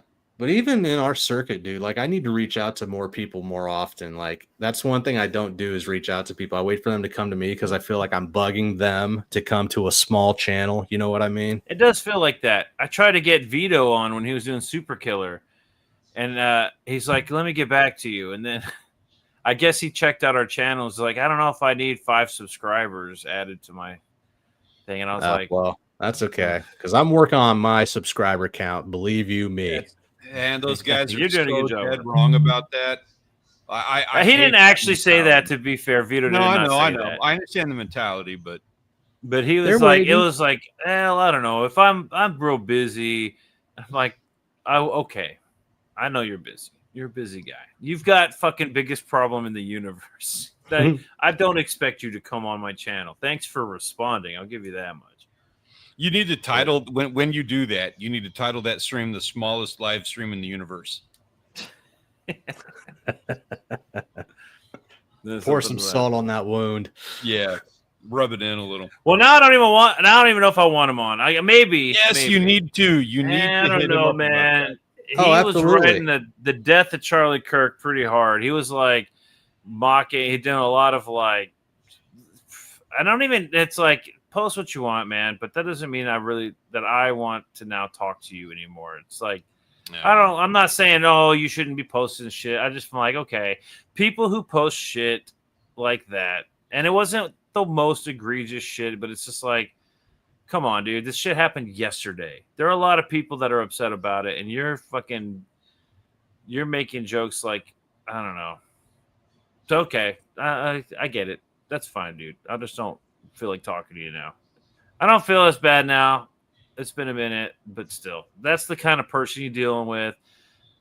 So I don't know if I want to talk to him on the show anymore. Plus, I'm not even sure if he's ever going to actually print that book. I know he finished it, right? But now we've been waiting for him to print it. And one of the problems with the printing of that book, he didn't charge shipping yet. You're going to basically get a shipping charge, and if you should choose to accept your shipping charge, you may get a book. If not, you don't get a book. You just got the PDF. That's weird. I do not like that at all. Yeah. So, other than that, Super Killer was a funny book. I thought it got better as it went along. Right. No, I've got so many books I still need to read that I haven't yet. Like Bancroft, he did that like one book every day for October or something, and he wrote a book every day. I don't know. No, I see. He reviewed one indie book every day. I was like, what the fuck? How did he do that? Well, he only did like 5 to 8 minute videos on them. Yeah.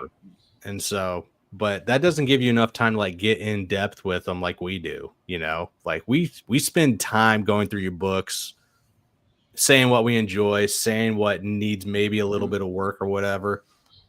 But like doing just 5 to 8 minute videos on stuff can be cool. Like I enjoy it when people like talk about Cobalt, like Matt Merck. He did one for Cobalt a while back, which I really enjoyed. It's cool seeing your book get out there and get mentioned and whatnot. But at the same time, like, are you just hyping me up? Are you being honest, or is it one of those like, hey, back to this? This is, you know, nah. And so I don't know. I will say there are less of that nowadays. People, because oh man, so many people have left because they're angry about this or that, and so it's like it always boils down to they're mad at Ethan, or they're mad at John, or they're mad at Shane. Yeah, and what's so that got to do with me? It has nothing to do with comics. Like I get it, you're mad at them, but they're not the whole comics gate. Is the people making the books and the people buying the books. 100%. Yeah, I don't give a shit if Ethan has the trademark to Comicsgate. Good for him. Make products, you know. Let's get some products out there so I can wear the shirt, and I don't have to fucking make the shirt and then sell the shirt. Ethan's making the shirts. He's got. Let's just get the shirts and go fucking spread the word. If you're mad at Ethan, then don't buy the shirt. But you don't have to shit on the entire fucking group, run away crying, and then make $5 on your next campaign. Yeah. So there's less people out there with that grifter talking bullshit. To you, long box. Yeah, no shit. That fucking guy. Holy they. Why is he writing about a Christian? I have no idea, but he just. Or is he? I don't even know the whole. Having a fucking conniption on people just because you don't do as well as you expect, which is what I'm assuming took place, is absolutely ridiculous. Like it's not on anybody else to actually just throw money at you to make you happy. Like you have to have a compelling story idea. Like John, when he interviews people on his channel and everything, it's fine. He's cool. He's down to earth. He knows how to talk to the people that he brings on for his interviews and everything. Did you watch the fucking Liam episode? He fucking berated Liam almost the whole I stream. watched that one. I did watch that. That was. And at the end, he's like, well, I gotta say, you took it like a champ, man. I was really getting you a hard time there, and you just took it like a champ. Good on you, man. You really surprised me. Here's the thing. For that episode dickhead. specifically, he was looking for a fight. That's what he wanted for his channel. Because he was trying to pick a fight with everybody because he wanted the clicks and the views. And good on him for actually doing that. Richard Ombre didn't do that. He just fucking shit on CG he didn't have a channel to shit to make a big deal. He's just lying and making up shit about whatever and then going against everyone on Twitter and then making a big stink on his way out the door. See, I don't understand. That kind of shit irks me more. Or maybe like even I haven't been in the middle of something like that, which I hope I never am. I don't want to deal with that kind of stupid shit. Me, it's about making books. We handled it books. Pretty good. And when you get beyond just about the creativity, because I don't know, it was easier when it was COVID because people were just being given money while they were sitting on their ass doing nothing. Yeah, I've got that kind of shit. I'm going to make a book. Sure, fine. Yeah, but then we lost, like, the problem that gets me is we had some really good creators out there, like Richard Ayala and the Roach Balls and the 656 guys, the Comics Way guys. Yeah. Those books and then were shit actually went pretty south cool. with them, too. Something happened with one of the creators. They backed out. I don't know what happened with the whole thing. Just I like their books. I thought they're pretty cool. I thought they were pretty cool guys. I don't know what the hell their problem was. I liked a lot of them. They were like, fuck this, we're out. I'm like, oh man, that sucks because if they're still, I actually just talked to Rich Ayala. I sent him a message saying, hey, he's posting a lot of Roach Balls 2 stuff. And I was like, oh bro, where can I back it? When's it coming out? And he's like, haha, thanks man for that. But no, it's not going to happen. I'm just making it and posting them on online digital. And I was like, Why did you do this to yourself? That book would make a fucking $80,000 if you launched it. And then none of this shit, if you had not left and just fucking said, oh, well, I don't like whatever's happening in this back room, so get out of the back room and keep going, right? Right. If you hadn't just stormed out of here, that fucking book would be making $80,000 for him right now instead of going for free. Energy that I can't stand. That everybody complains about how weak the left is, but for the people that come over here and act like that and then leave, you got the same energy, dude. You got that bit. I think they are those people. Do what? I think people like John's Longbox are those people that you see on the left. They just came here because they smelt money, just like Eric July. Now he claims he's like this liberal, whatever. Not liberal. He's what's his big thing? He's a centrist.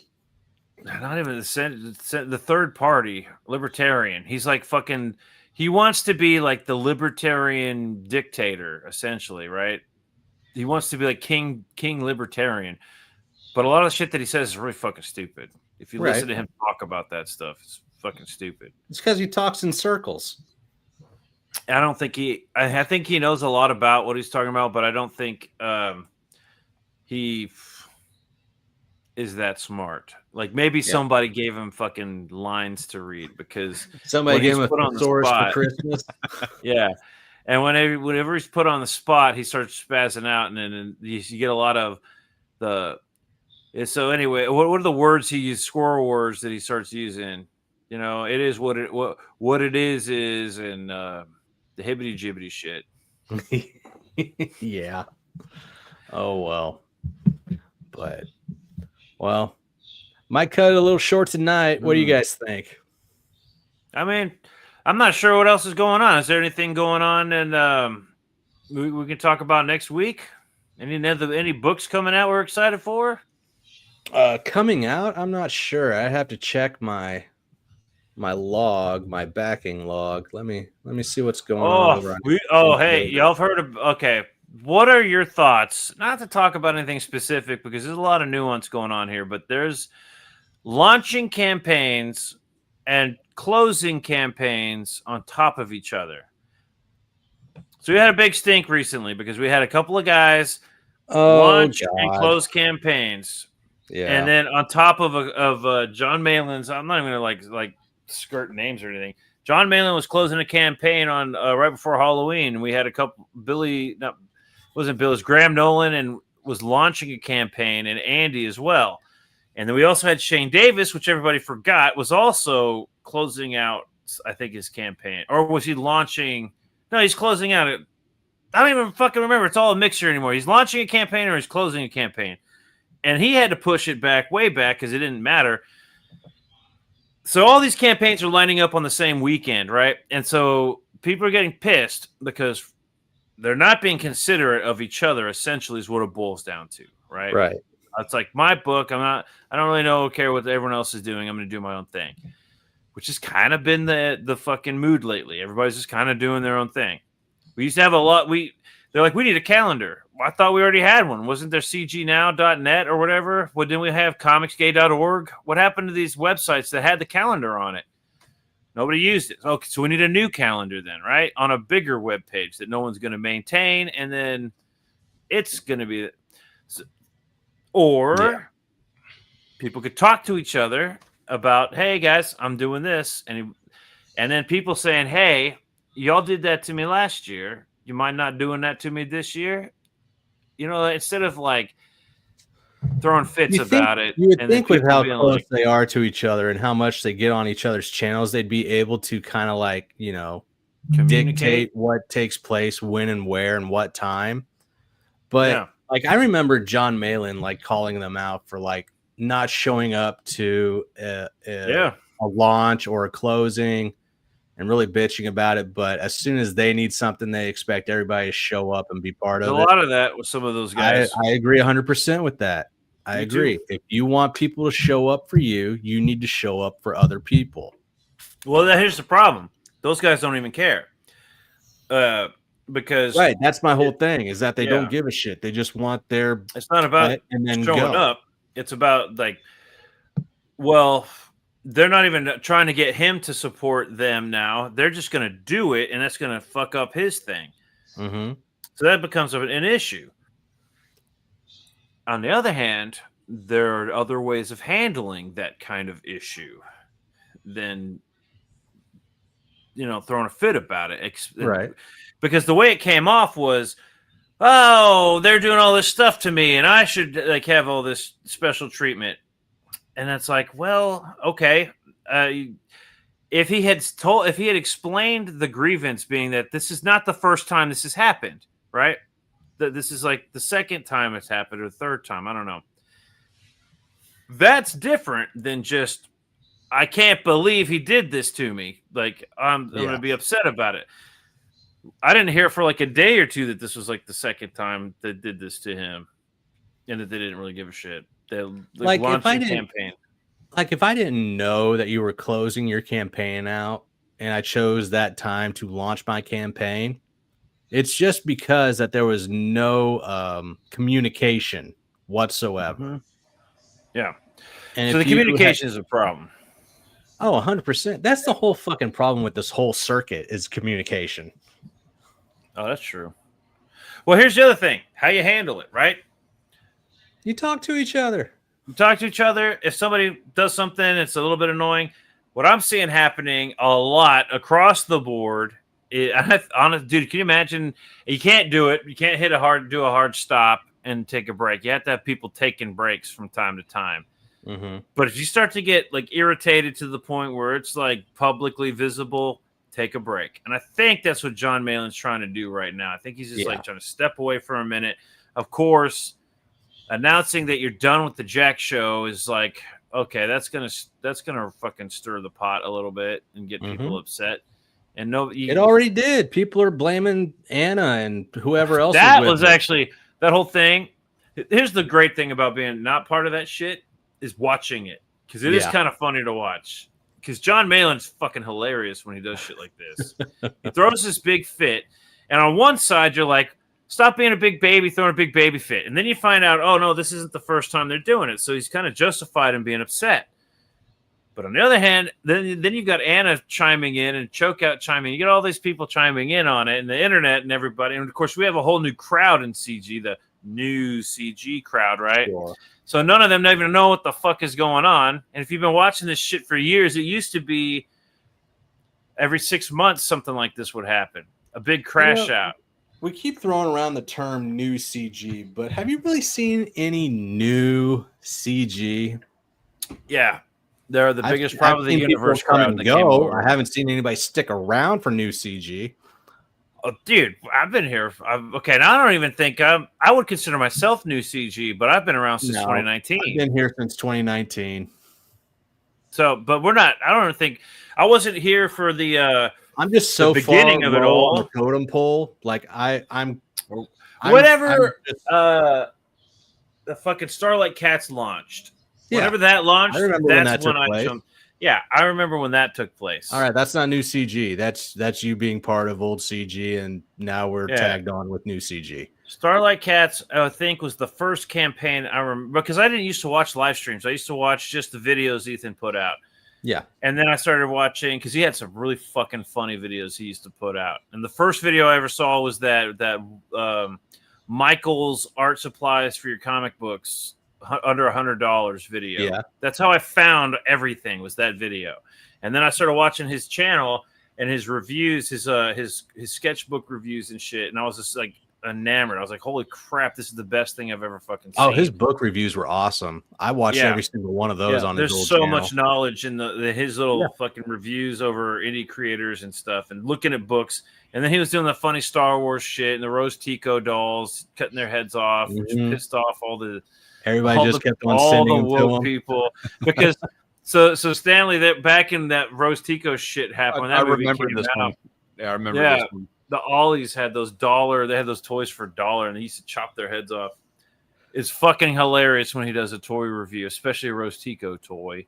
But I remember he would always do unboxings of those Rose Ticos and just be like, "Aw, thanks. You know how much I love those things." When they had those like weird little fucking when they had those little treasure chests, and what the fuck? Yeah. What is that for? Nothing fits inside of it. I have no what does clue. It do? What is it for? And don't need that shit. Just toss it. Oh, there was so much fun shit happening back then. Now, I would say new CG is when the biggest problem in the universe crew joined CG, but that's not the reason the old crew left. All right. A lot of people would argue, oh, the degenerates came over. No, that's not what fucking happened. Some people were not real. They were here for the wrong reasons, and they're gone now, right? Yeah. There are some people that I think maybe shouldn't have left, and that maybe they need to find their path back, because like some of them are doing okay work. Danger Vanessa, she shouldn't have left. B Rose shouldn't have left. Yep. Yeah. The 656 guy shouldn't have left. Fucking Crack Pack. That hit hard. That's the names I was going to put out there, is those guys. Dude, when I first started live streaming, Jeremy Ice and Fire was he was the first fucking guy to pop in my live. Remember when we used to barbecue live stream? He was the first one that ever popped in my live stream. And he used to do so many cool fucking streams were gathering people. Yeah, now he's stuck on doing like show reviews, like he was doing. And I don't watch any of those shows. I'm not up to date, so I don't want to get spoilers. So it's like I barely get to watch Jeremy anymore. Zombie's Voice says Comicsgate has a website. Why don't they have a calendar with everyone's dates on it, like a TV guide or something? Well, there's actually both a calendar and a TV guide.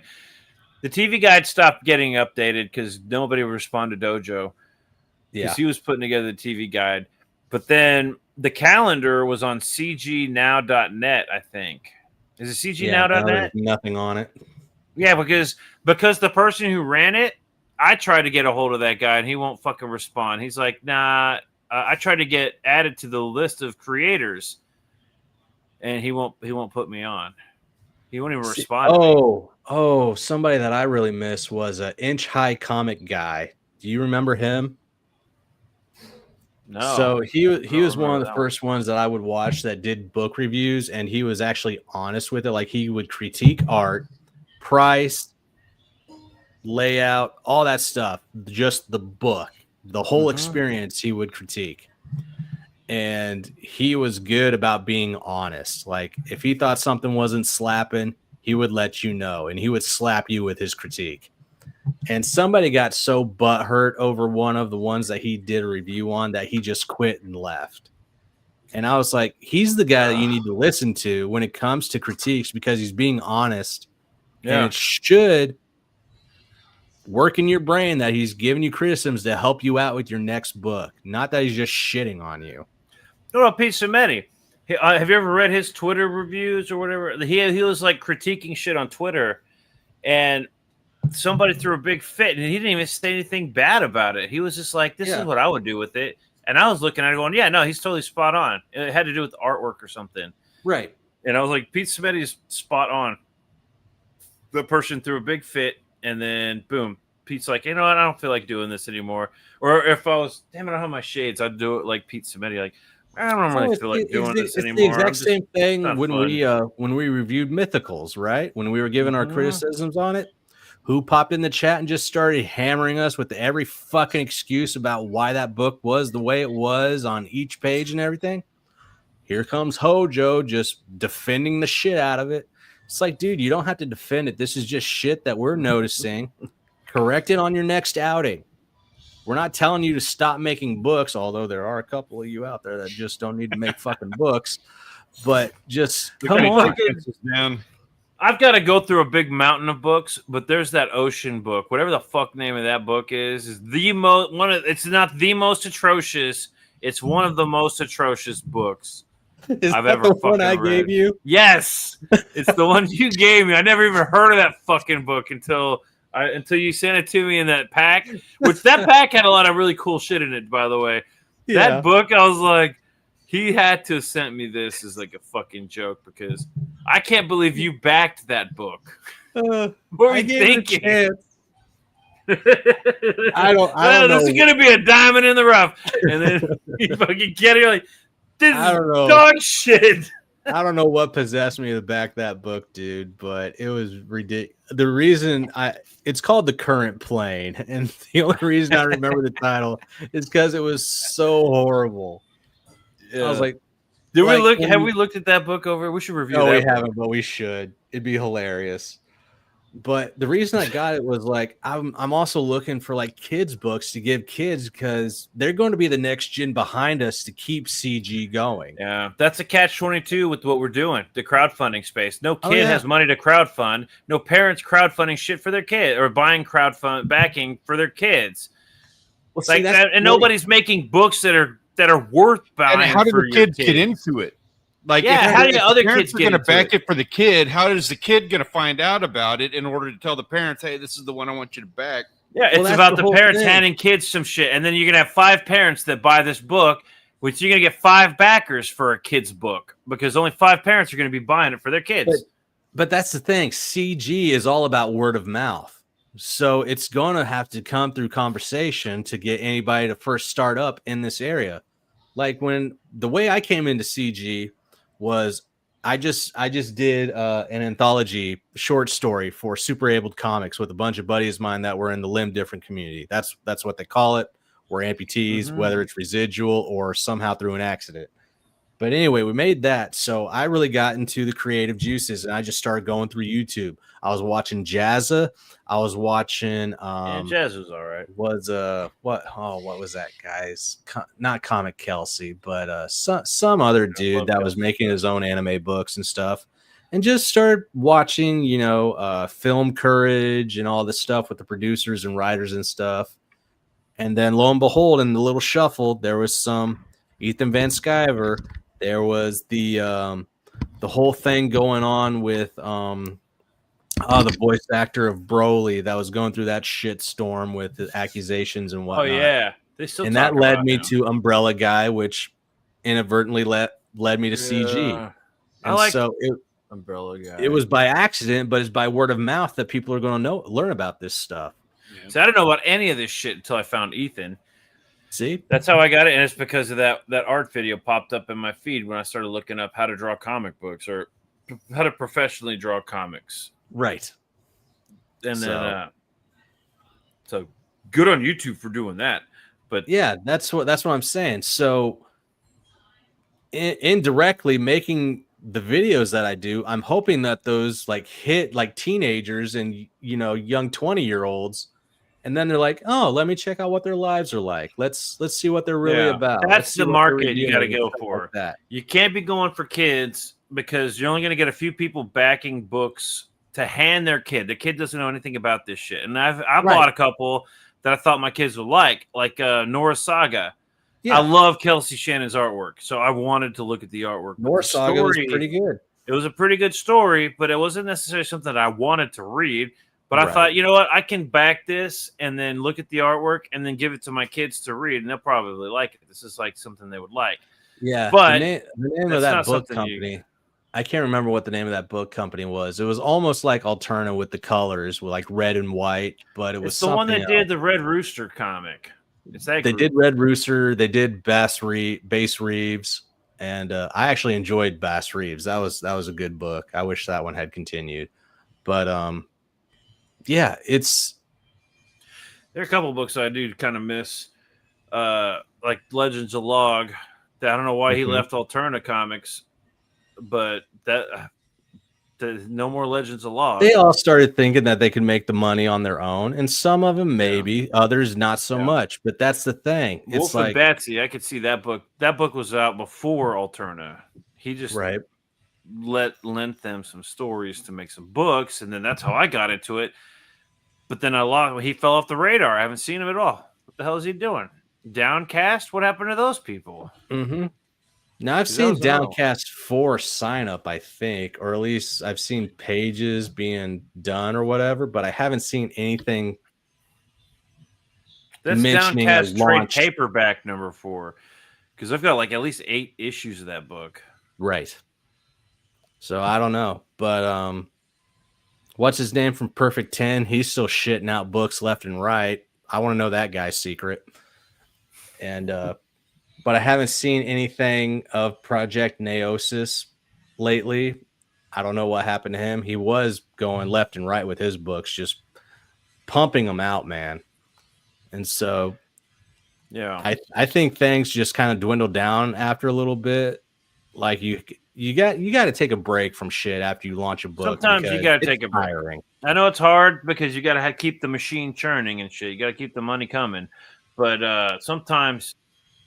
You can't do this shit I don't know how Ethan fucking does this. Like streaming every other day. At least like 4 times a week. Yeah. And still puts out books sometimes.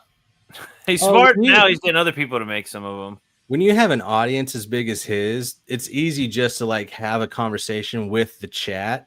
If Shane's not there, if John's not there or something like that, it can keep going. But when it comes to like smaller channels, like I need you guys, or otherwise I'm just going to be ADD all over the place or not speaking at all. That's the way it's going to go. And so it helps, to have people on there to have a show. And that's what it's all about. Ethan, his show is his bank account. That's what it is. It's all about he's got a lot of merch and products and stuff. He's got a lot of books that he can sell off his eBay store. Right, but that's gonna hit. Well, that's something he can sell during his show. Like, hit up like this. He's had enough of these made, get stuff out and make a little extra cash, right? So that he's got some, and occasionally he can have a sale, so that people like me can jump in and go, "Fuck yeah, finally get to get my Cyber Frog toy." But all these other creators with attitudes or just like needing a break or whatever, you just need to get your shit together. I think sometimes I think John needs a break. Because maybe I think that's what's going on. He probably needs to step away because then Anna, something's going on with Anna, because when she's like breaking down like that over everything, which we've seen a few times before, it's like, okay, maybe you need a break. Maybe they all need to just take a. They've been doing the Jack Show every week for fucking years, at least since 2019, 2018. It might be time for them to take a break, and that'll give some gumption for smaller channels to raise up and try and be more entertaining and get some, subscribers to them and a new chat and everything. That. It definitely leaves a gap to be filled. They all need to Ethan, take a break, man. You've been working real hard. Everybody, go take a break. Yeah. Let's go to my channel. Take a breather. No, go to my channel first. You earned it. And then go to Jake's channel. And then go to Stanley's channel. I'm Stanley. But everybody just needs to hurry up and get their shit together. Get your shit together. Get your shit together. Put together and put it in a backpack. All your shit so together. Get your shit together. Get it all together. Just get your shit together. And girl, you need to chill out. Gordy, you have to help me. Oh, Summer. Get your shit together. Get your shit together.